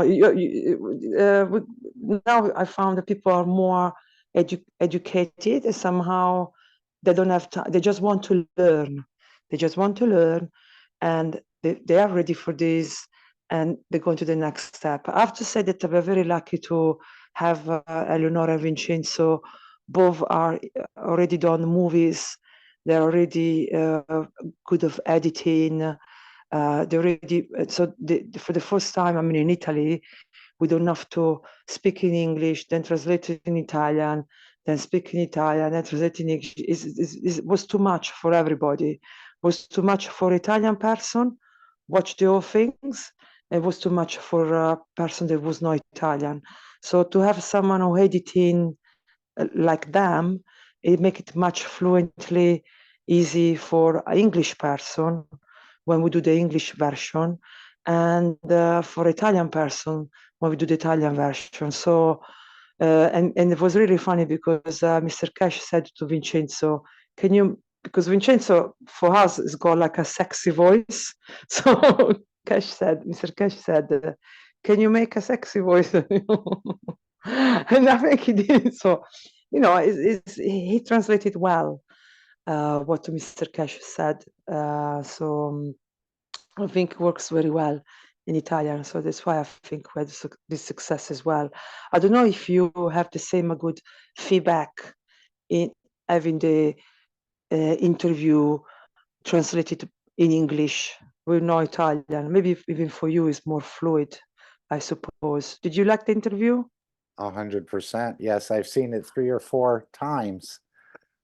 I was Okay, very, good. very impressed with the interview Mr. Kesh gave. And of course, as I said, just allow him on television for 1 hour a day for a week, and we'll see the nation change. Imagine if your government, I think this is just some more groundwork being laid for the foundation. If the government came on and said, we've announced we've investigated the cash science, the cash technology, and we're moving in that direction, what an influx of people you would have. So this is what's going to happen, I believe. And maybe the people coming in now are just going to be in a way to support the other 10,000 or more who come in the next period of time. So congratulations and thank you, Eleonora and Vincenzo. Yeah, they will. I thanks them too. They will continue. So if you got any good videos, short videos, or good video like Eddie does, and or all of you do as well, just send it over to us or to me, because we're gonna translate them. We're gonna continue this. I hope that as we go forward, this got a ripple effect in other language group. But I know you're gonna have an interview as well with a guy. In the last teaching, this guy came on the very end. So you have interview planned up as well. I think. Yeah, I think so. So, Bernard, I think his name was Bernard. Yes. So I think slowly we're getting there. But get ready. My suggestion is this to you guys, to be ready with the structure because we find difficult now. A lot of people come in, we have to keep up with them to be able to not let them down. So be ready to accommodate a lot of structure. So people now are coming to your teaching weekly. Really, we need as knowledge seeker really get deeper now, because very soon they're gonna need a lot of people, will require a lot of teachers. Yeah. So we are short of teacher in Italy. So, and you cannot jump. So slowly, my suggestion is to all of you is to slowly get deeper, and be ready that maybe one day you will be asked to teach, because there will be like Alex said, you have, like you said, Alex, that you always need a demand to make the flow, no? And for example, I never felt confident to teach, but now there is a big demand that I have to teach. So I have to learn. Now I got extra push of learning more, no? So this will happen to you as well. So you will we will have a big demand, and then you will feel like you feel like you want to share. You feel like a duty, after all this teaching that we've been receiving from Mr. Cash. Then you feel like you will feel like you have a duty to then learn and teach. Like, I really envy Alex, for example. Alex, I don't know how you do it, but you're really good. We're very appreciative of having Alex with us. Okay. Yeah, we're very lucky. But we're all lucky because we can translate them. Okay, thank you so much. Thank you. Well, Stefania, when we were doing the international sessions, the audience was amazing, and it left me with such good, actually warm and fuzzy feeling. And but I enjoyed it. I enjoyed it tremendously, and the attention and what do you call it? The consideration that the people had. That they were very respectful, very respectful, and that was very impressive. As a North American, that is a distinct difference. You see that in the Hispanic and the Brazilian community as well, and it's something that's a little bit lacking on the North American side. And the thing is that we had a little bit of a problem there, where some people were wondering about the method that I was using for teaching and how it was different from what Mr. Kesh was doing. And really, if I'm doing the teaching the way Mr. Kesh is doing, you might as well listen to him because he is the expert. So every teacher has to teach within their own capabilities. And fortunately for me, I've had a few more capabilities, but the truth is that when I was doing the international teaching with the Italian team, my knowledge was very much taxed out, and I had to stress myself to go beyond that because I don't get a chance to go beyond the basic of the basics. And then this forum allowed me to do that. But then after 4 years of teaching, and it's beyond the knowledge that I was taught, but because I had the basis, I could amalgamate that with the teachings that Mr. Kesh was doing in the Knowledge Seekers workshops. And wherever there was a blank, and if I would look to fill in that blank, well, that was the message that needed to be delivered that week, and so it's progressed. So any new knowledge seekers that you have and who want to become teachers, they have to be able to do it on their own, within their own ability. They have to understand what they're saying, and there's no sense going beyond that because the teachers that have been working for the last 4 years have definitely moved ahead. And you really notice that when you talk to someone who has never heard of the Kesh Foundation, and you say, "Oh my God, what is the plasma science?" And you think, "Oh, do I have to go through 6 years of teaching to explain this to you?" And that there has to be a faster way to do it. So yeah, there are words and things like that, but like you said, Stefania, that people are more ready for it, and that readiness comes from the soul level, and that soul level is operating at a higher energy state, so it becomes more efficient. When we started, we were still working on the lowest energy state, and it isn't slower. It is really slow.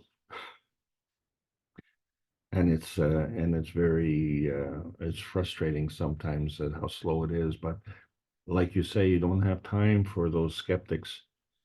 And this is how we all have to move forward. We have to move forward with confidence and understand that when we have gaps in our understanding, fundamental questions like, how we were born and how do we grow, and at one point I was a baby and now I'm an adult, and how did that happen? Those are genuine questions that the majority of us have never answered. No one's answered them for us, and it wasn't common discussion. And one of the inspirations that I got from the Brazilian community, because we tried some of these workshops that you were talking about, and it was really difficult. They roasted me for 4 hours, nonstop questions. And I couldn't take a break or anything, but the questions kept coming because they were hungry for the knowledge. And you'll find that same thing in those workshops. And so when you see the pattern of the questions, you'll see the direction of the teaching that it has to go, because you'll start to see massive gaps in the knowledge. And as you fill those gaps, it becomes easier. The gaps become smaller and smaller, and it's easier to fill as you go along. So it is a progression, and So you have to understand that it is a progression, and it's like a Chinese buffet restaurant. You go there and you have a meal, even though there are 100 meals out on display, and you can't eat all of them. You have to, a little by little, and it's getting easier because we're eating less and less. So the life is getting easier. So thank you very much for your compliments, and thank you very much for all the work that you've been doing. The whole world knows the efforts that you put together, along with all the Universal Council members. It is really important, and we're honored and for your presence here, and honored that you're carrying on the work. Many of us here right now are disqualified from that because of our age, and but we need to be in a position to attract younger people, and we will be definitely going through the same problems that you're going through right now. However, the Brazilian community has laid out a beautiful plan, and I think we all have to lean on each other to help each other. That's how the universe works. So thank you so much. Thank you, Alex. Yeah, you're really mister, and your teaching are a big core for us. You really missed. Everyone loves you, and even the new one, when they see your teaching, they really love them. We have great feedback from your teaching, and yes, we I think by helping each other, we're gonna go through it. Yeah, but thank you. I mean, you're all doing a lot. I think all of us We doing. all are holding We a all. small Yeah. corner of this very large carpet. As Mr. Kesh said, Yeah, this is what I think as well.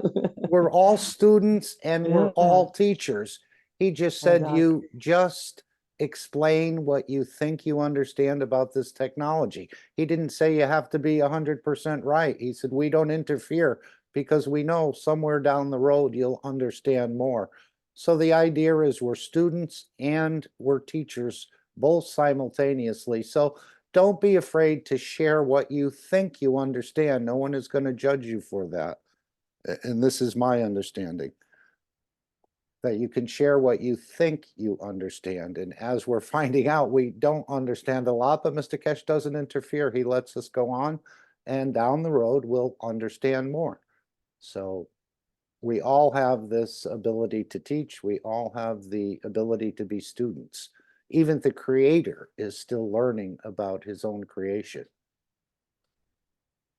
Yeah, you're right. We have to do our best, and I know that all of us already doing that. All of us, we're doing our best, and we just have to keep going, keep going. Yeah, you're right. I have to make the Okay. step to teach. Yeah, you're right. Mhm. Thank you, Mark. Thank you, Thank Alex. you. Thank you, everyone. Thank you, Stefania, for coming in. I'd like to put this question out for everyone. I know, Alex, you asked the question, why do we take others' energies? My understanding is that we automatically absorb 80% of the energies we need from the universe. The planet has left us 20% short, which keeps us connected to this planet, almost like a mother who didn't want her children to leave the home, in a way. And I thought we'd ask people their understanding. The 20% we're short, as we put the food in our mouth and goes through our intestine, that brings in the balance of the 20% we are short. But your breathing, your skin, your hair is all automatically absorbing energies continuously from the universe. Would anyone like to explain their understanding? The shortness keeps us taking others' energies for a fast pack of energy that we need. And this is my understanding, that we're just 20% short. Some think that the food gives you the whole 100%, but I'm thinking you'd have to be eating day and night for that to bring the full amount of energy you would need to make it through a 24-hour period. So my understanding is you're absorbing automatically 80% from the universe. We're left 20% short, and this is what forces us into this position of taking other lives to sustain our own. Would anyone like to comment on their understanding of this? Alex, you should probably go last, unless I am the last one. Gail, go ahead. You knew I was going to say, yeah, I'm just going by the last workshop and also some of Jalal's teaching too, that we actually magnet, the food we eat is a magnet for what we need. And that's a magnet to the universal energy. Now, I do hear, you know, it's from our amino acid and all the things that we have on our skin that will help us to bring in energies. But I'm still going by the teaching, and my understanding was that when we eat that food, I would have assumed that the amount of energy in the universe will be a lot more than what we get out of our food here. So I felt that a majority of the energy comes when we eat. And that's why we end up killing the lettuce leaf and killing the animals to eat and so on. And I would like very much to clarify that with Mr. Kesh on the Thursday teachings. I think it's really important to understand how it works. Thanks for that opportunity. Yes, thank you, Gail. I know Alex is going to have something to say. Okay, thanks. Anyone else want to share this understanding of the shortness or the amount of energy that we automatically bring in? So if I was on a fast for 14 days and I didn't have any food or water, I don't know if you could last that long without any water, but does that mean I would not absorb any energies because I haven't eaten anything? I think that's when your body starts to, or your soul, if you will, or whichever. Yeah, I think your body will start to attract just because it has to. We've relied on our, you know, when we started to have the meat, The easy way to get the when energies, you yes. burn the meat, then that's when we started to change, because a lot of energies came in. And probably if we look at, you know, what we're all trying to understand, maybe that did cause the universe to send more energy because it's a magnet. And we know that in our production of ganses and our plasma waters and so on, and our reactors, that it does cause a magnet to be produced and things are pulled. And where does the things that are pulled come from? They come from the galaxies, the universe, the unicos everywhere, the sun, everything.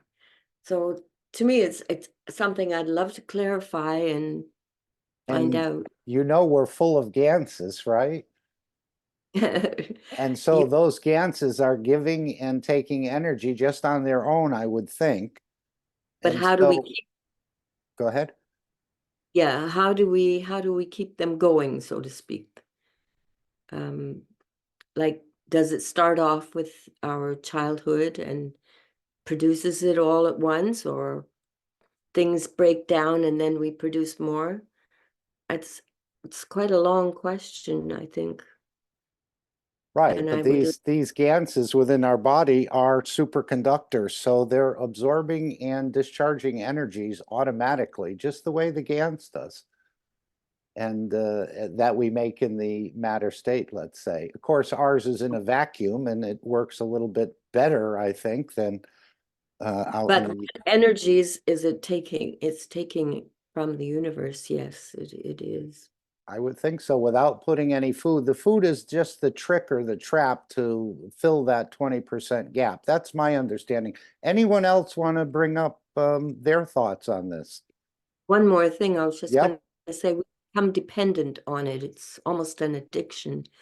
And we've forgotten how to pull the energy to us too, I think. Yes, it seems filling that 20% gap is where the roughness comes in.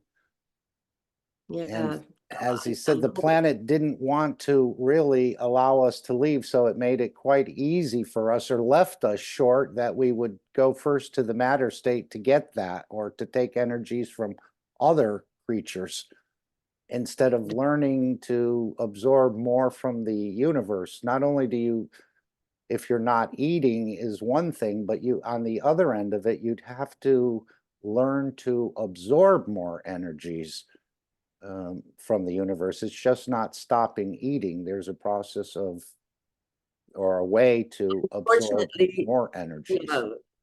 I think the comment was about the sun, and if we can get out in the sun, then we can get our vitamin D and so on.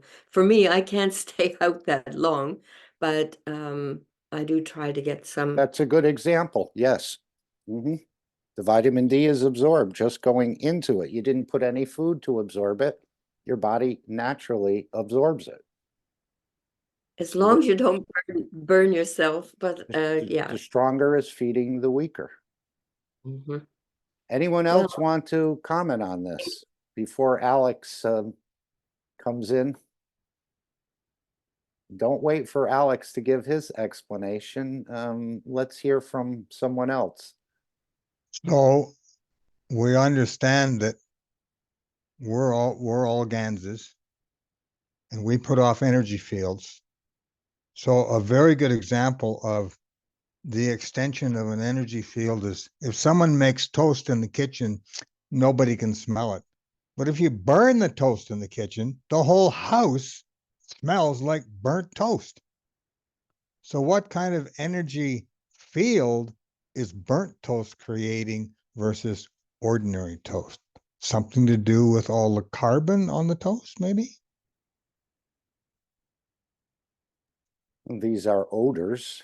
This is a crystal structure formation, as I understand it.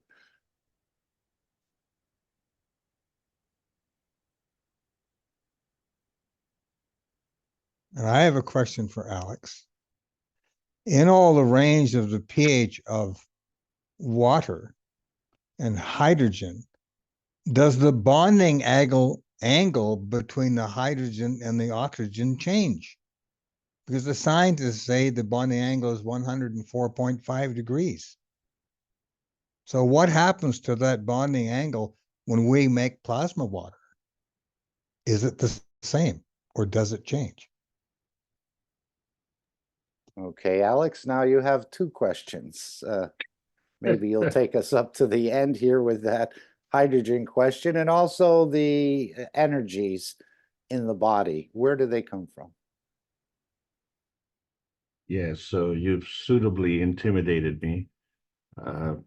No, seriously now. The plasma water is at a higher energy state. So in order to do that, it has to have containment of more energy. And in that process, it does not have a crystalline formation, because a crystalline formation is in the lowest energy state of physicality. So right off the bat, it becomes a redundant question with respect to the angle. However, the angle is very important to understand, because the angle isn't rigid. The only time that it's rigid is in the crystalline state. And this is very important, because most elements on the periodic table of elements, when they get into a solid, they actually consume less space. Water, on the other hand, expands when it freezes. So we have an anomaly here where the water expands as a gas and the water expands as it freezes. And it is this attribute of water that life is possible on this planet. So what I want to draw attention to is that when you look at a body of water and the ice forms on top, well, if the water was more dense than, if the ice was more dense than the water, then the ice would form at the bottom. And since this water absorbs the energy from the sun, if it's at the bottom of the body of water, it would receive a significantly reduced amount of energy and it wouldn't melt. So because the water is at the surface, or the ice is at the surface, it'll melt, and this is why life is possible. But then at the same time, water as a gas also expands. So the thing is that it is not a crystal as a gas. It's only a crystal when it's solid. So what is it when it's liquid? Well, it's, you might have seen in one of my classes, I use a safety pin, and I unhook the safety pin, and you see how it's kind of spring loaded. Well, if you press on that safety pin when it's open, the outer edges of the pin will contract. And then if you release, because the springiness of the safety pin, then it'll expand. Well, this is what happens to the water. So at some point in time, because of the external pressure, the two hydrogens will come in less than that 104 degrees. And when that pressure goes away, it'll expand beyond that. And so you get this pulsing and you get this wave formation. And so that becomes the wave and the frequency that you see with the transmission of water. And it is because of this bounciness of the water that you see how sound travels through water faster than it does through the air, because it's more dense, so the sound doesn't have to jump from atom to atom. So this is just a phenomenon of the water, and it's unique, and regardless of the state, whether it's in solid, liquid, gaseous, or plasma state, it is emitting and absorbing energy. And the energy that it emits and absorbs is also different in the different energy states. So this is the thing that we have to understand. If you say water, what am I thinking of? Am I thinking of water for drinking? Water at a pH of 2.4 is antibacterial. Water at a pH of 11.5 allows me to clean the grease off my stove. Water at a pH of 8 is great for my health. And water at the pH of 6 is great for my skin. And you say, well, water is just water. Well, you didn't tell me what pH it was. If I tell you I drive a car, not only do you not know the brand of the car, but you don't know the color of the car. And you don't know if it's right-hand drive or left-hand drive. It all depends on, which country that car is in. So we don't give enough descriptions. We just talk in generalities. And so it's the lowest possible way to do that. So if we were to change the description and say, oh, I have a car, it's this brand, it's this color, it's driven in North America, boom, boom, boom. Okay, well, now I've got a picture of a car in my mind, and it'll closely resemble to what you're saying. So the communication is more efficient. When we're dealing on the plasma basis, the communication is extremely efficient. It encompasses everything. It embodies everything. And so we don't have to dissect it. We just have to absorb it. And this is a point, an important point in the absorption and emission of energy. So it changes our perspective. I can give you one example which really mystified me. And in my understanding of water, for instance, I found that between 0 degrees Celsius and 4 degrees Celsius, the water had a hard time transitioning from solid to liquid. You know, I thought, boom, at zero, it becomes liquid. Well, no, it doesn't. There has to be enough of a momentum there to cause that transition to manifest. So there isn't enough energy and it doesn't, you know, to manifest. And then I found it kind of strange that in the spring, the snow would melt in a certain area. So why would the snow melt? Because it's absorbing heat energy. And I thought, why would the snow melt in one spot and not melt in another spot? And so you could say, well, one's in the sunlight and one's in the shade. No, no, no, both are in the sunlight. And then, interestingly enough, a plant would grow. And in North America, that would be an Iris pseudochorus, a yellow iris, because it will germinate and sprout at 5 degrees Celsius. And at 5 degrees Celsius, the snow is already 5 degrees above freezing. And what happens when that snow melts? Well, it turns to liquid. And that energy that's in the snow now nourishes the plant root. And the plant root knows. So really, the melting of the snow had nothing to do with the sun in that case, but it had everything to do with the iris that was below the snow.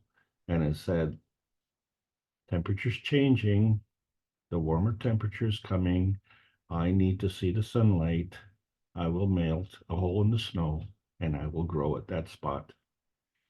And so we find the signature of the impending arrival of spring in Canada is the emergence of the Iris pseudochorus, and it's at 5 degrees Celsius.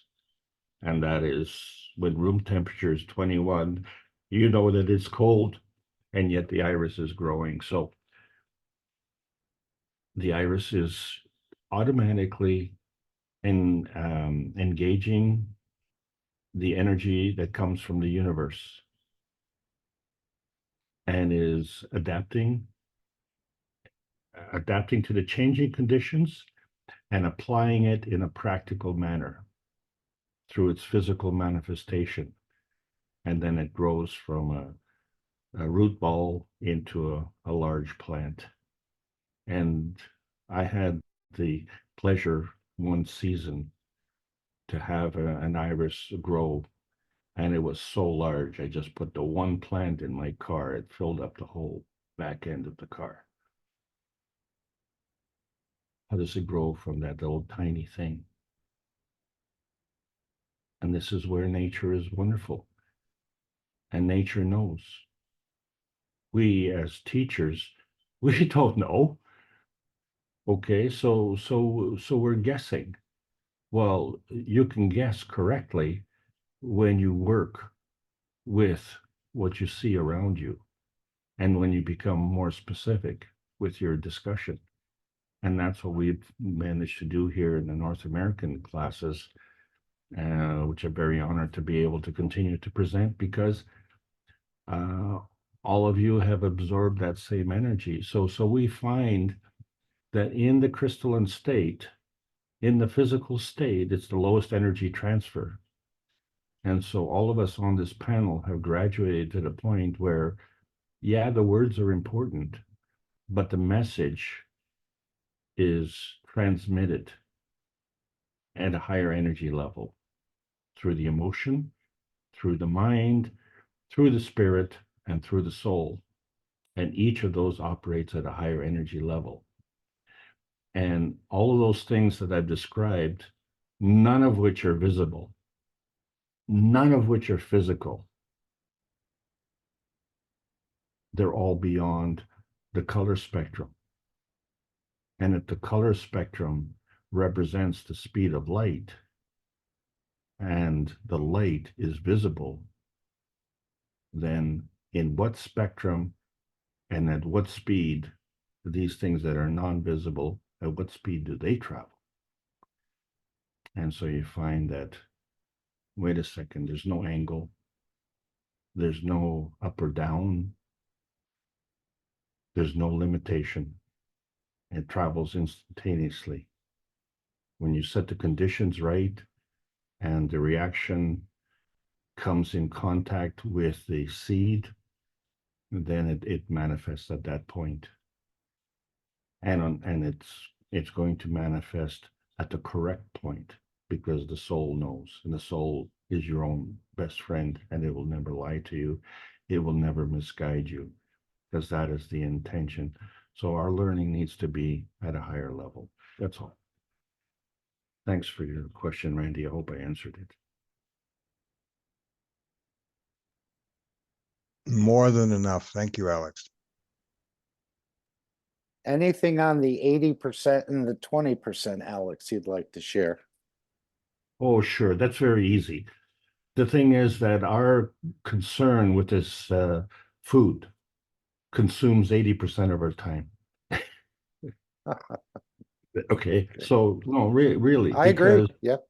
A lot of yeah, well, time. and like Gail said, it's an addiction, and I'm having this problem myself.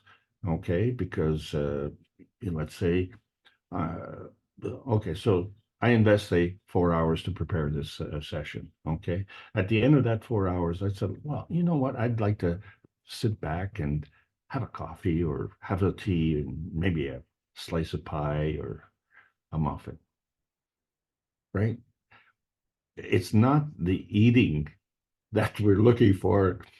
It's the reminiscing of the effort that we put in and the feel-good feeling that we derive, from this.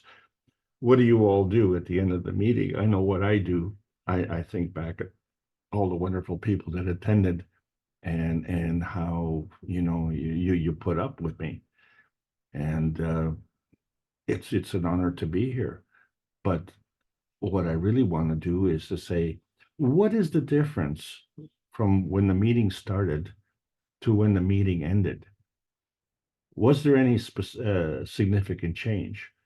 Was there any increase in our knowledge? Or more importantly, was there any benefit? Did anyone, really benefit from that?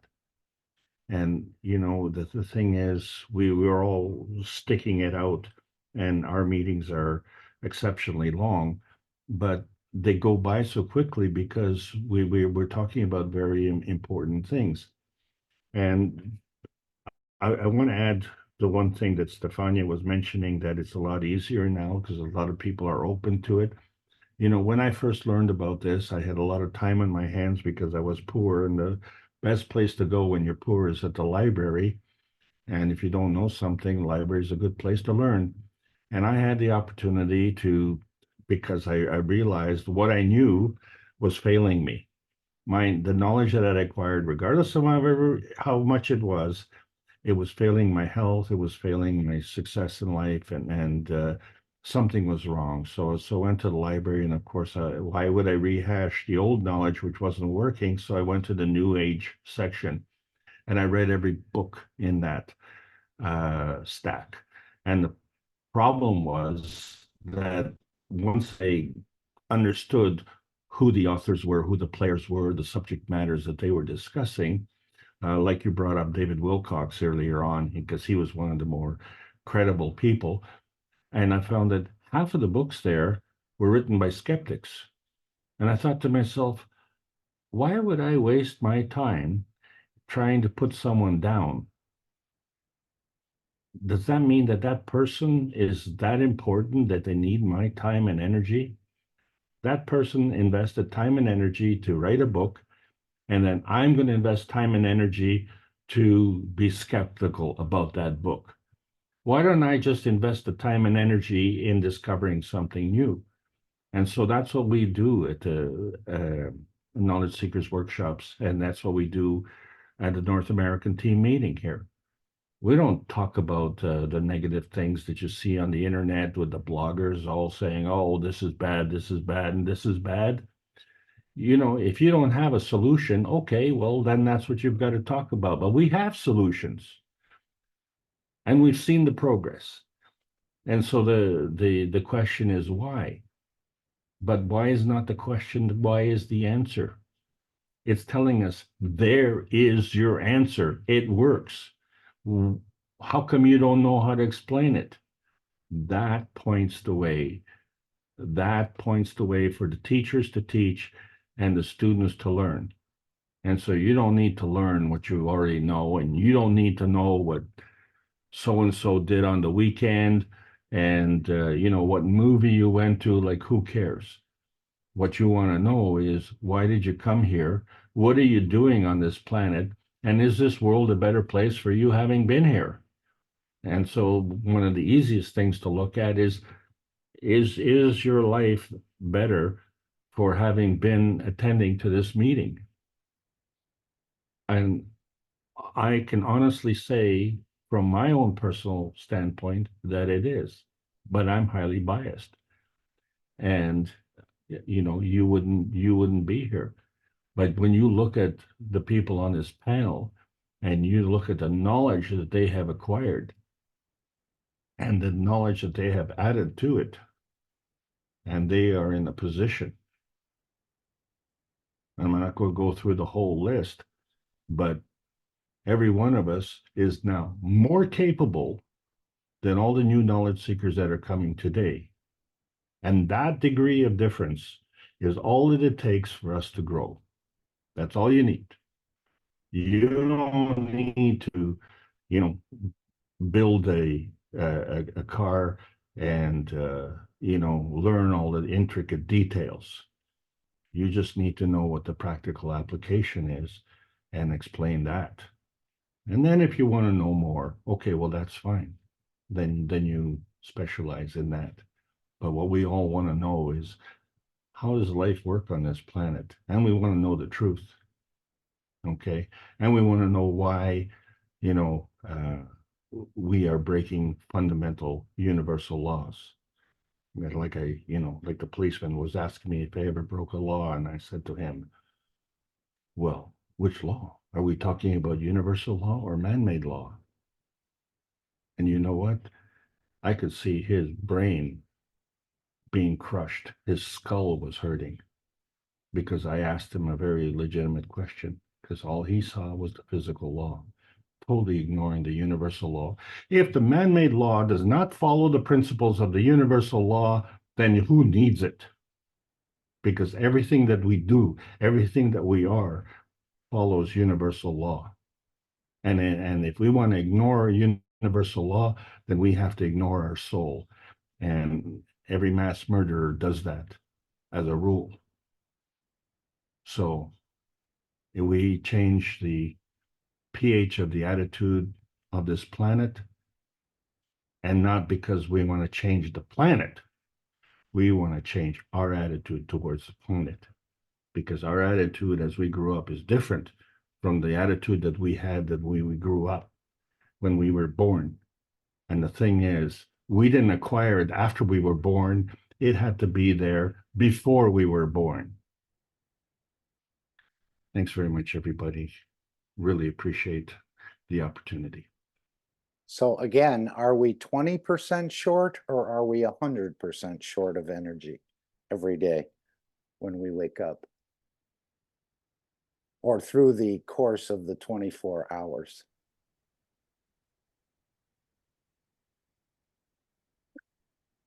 Are you going to say I already answered that? We get everything that we need. Okay, we get everything that we need. The dilemma for us is that we only appreciate what we have, and we don't discern from what we don't have. How can I explain that? I had a multimillionaire moan about a $50 discrepancy, and another friend of mine this last week had purchased a $140,000 pickup truck, and 4 days later, as he was driving on the highway, there was an electrical short and it burned his truck to the ground. and the insurance company reimbursed him $80,000. So he lost $60,000 of value in 4 days. And this person wouldn't lend me $5, you know. So losing that $60,000 on the pickup truck carries a certain weight. Losing $50 on a transaction carries a certain weight. We have all been accustomed to carrying the same weight for the same loss, forgetting that how much more work you have to do to earn $60,000 than $50,000.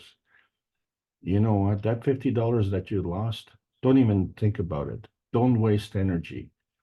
You know, they say don't send good money after bad. Don't waste that energy on that $50. You should have been more careful on that 60,000. So this is the problem that we're having. We are not able to value things. So our focus is 80% on the energy that we're missing, which is only 20%. We should be grateful and we should be encouraging to enhance that 80% that gives us all the energy. And I'm just saying that I'm having this problem myself because I'm having this nostalgia about how good it felt to have a nice meal, how good it felt to be able to sit back and sip a beverage and enjoy the social engagement with friends. This is a unique Earth experience, and it's wonderful. And if we're not going to need to eat in the future, well, then we're not going to have a coffee break. And I know a lot of my friends have a coffee break from 9 to 5. So, you know, this is going to change the way we live. So we need to release that binding and that focus on that 20%. We need to be grateful for the 80% and focus on that, enhancing that. And as knowledge seekers, that's what we're doing. So that ratio will change, definitely. Okay, Gail, did you want to make another comment? Thank you, Alex. I was just thinking about, and I can't remember which workshops, of course, that when our soul is busy traveling while we're busy sleeping, it's actually collecting energies for our physical body and brings it back to, you know, top us up, so to speak. So it sounds to me like we already, I don't know what percentages, but I think we already do bring in the energy as well, not just from sunshine. And I think, or energy from the earth, but I think that if we're in the universe, how are we going to, we're going to have to learn how to deal with the energy. And what a better place to learn how to get the rest of what we need than do it here. So I kind of think it's a lot to do with our soul, but if we're holding the soul of physicality, then, and they're supposed to be interchangeable, then yeah, I think we've got some learning to do there. So it was just an interesting thought in my head about how our soul is busy when it's out of our body at, you know, at sleep time, and it's collecting as well as having a good time, I guess. Just my thoughts. Good. Thanks. Thank you. There is a question in the Q&A, Alex, from Saeed. Can we harness the plasmatic fields inside MagRav power unit? Are they different from electricity? Thanks.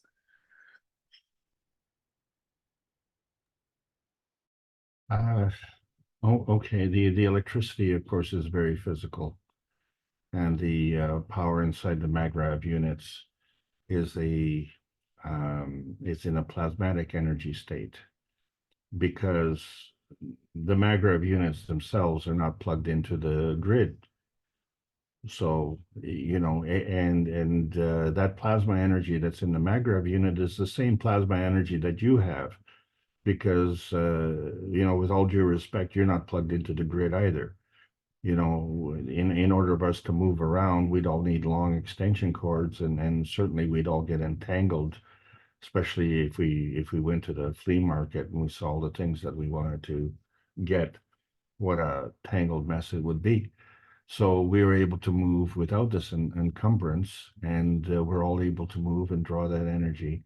That is the energy that's coming out of the MagRab units, and that energy is at a higher energy level. Since it's coming from a source that is not tied to the electrical grid, and that means that energy is continuous, because that energy is not only supplementing the MagRab, not only supplementing your energy, it is supplementing the energy of the Earth as well, and the entire humanity family, and all the other families that occupy this Earth, everything from the horizontal people to the vertical people. This is all the same type of energy, so it's at a high level, and each and every one of us can draw from the MagRav what we need. So if you look at the ideal form of the MagRav and the energy levels that we are familiar with, so we have AC, DC, and electromagnetic energy, whether or not it's at, say, 120 volt or 220 volt. So this is what we could do. In that same MagRav, we can plug in electricity at 110, 220. We can plug in DC, and we can plug in a plasmatic connection.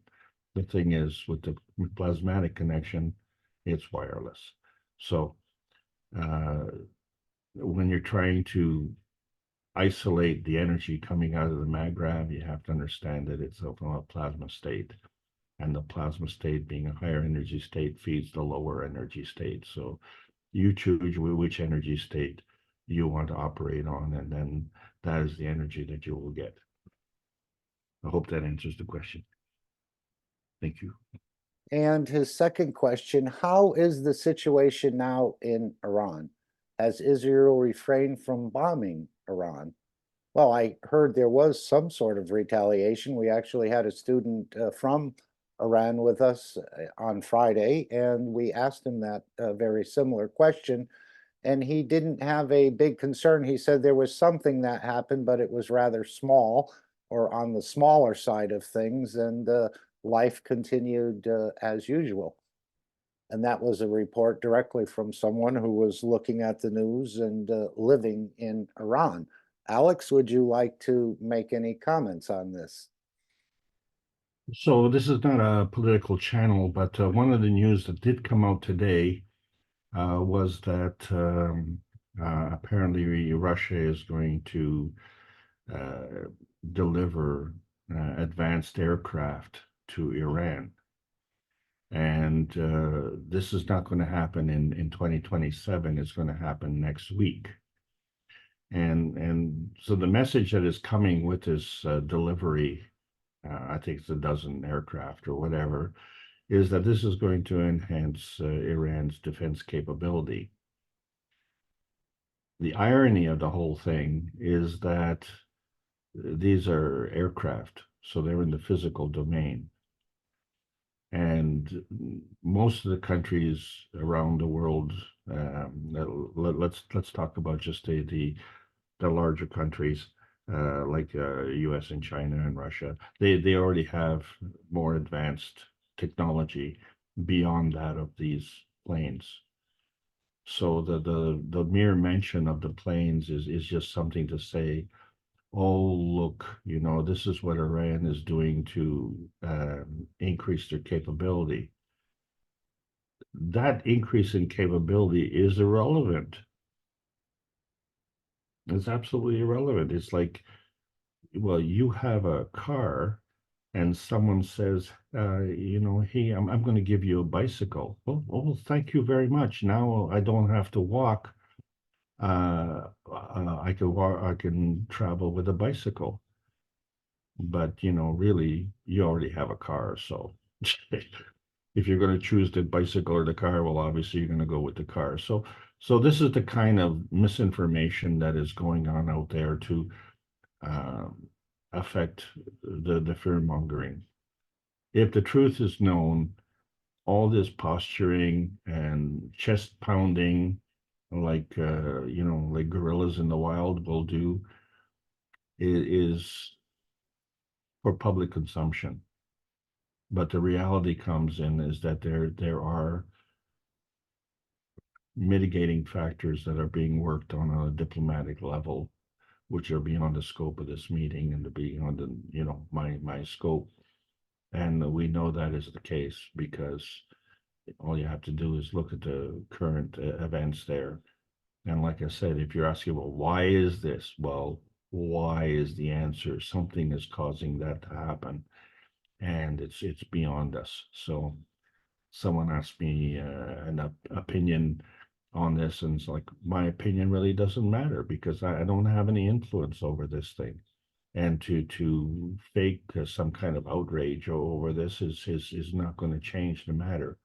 What is going to change the matter is that we understand that we're part of the humanity family, and this humanity family needs to follow the universal laws of thou shalt not kill and abuse others. That is where it lays.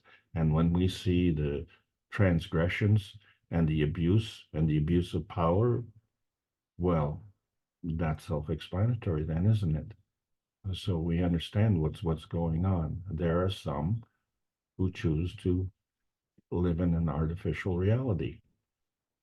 And then there are those who understand the true reality and that life on this planet cannot continue in a state of war.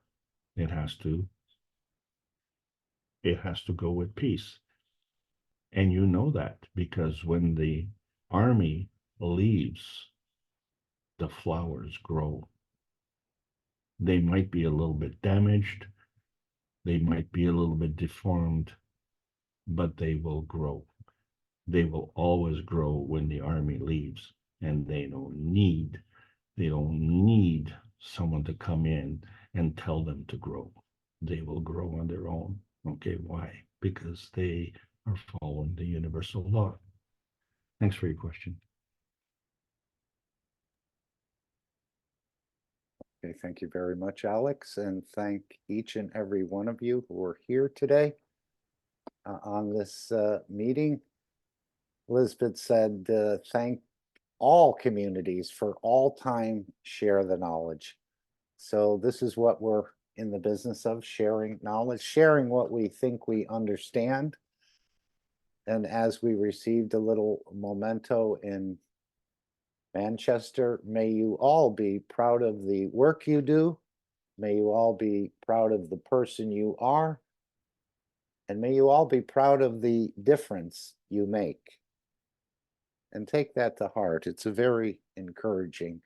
And of course, keeping the ethos of the three wise men close to you, it's much more important than we've ever realized about this thinking good, the speaking good, and the doing good, which again is for you to find that balance, or only you can control that within yourself. I don't think anyone from outside can control it, especially the thinking part, which is where it all starts. I'm going to play Keep Keshe Foundation Free for Humanity, and then the final disclaimer, the meeting will come to an end. Is there anyone else who'd like to bring any other topics or subjects or questions here today?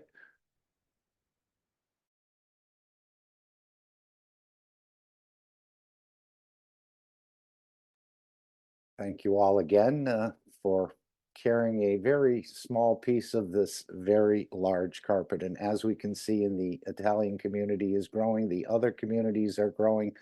Mr. Keshe is working night and day at the highest levels on this planet to bring about the dialogue and collaboration and cooperation among the nation states as we move more and more into this new technology. Irmgard, thank you as well. Thank we, she said.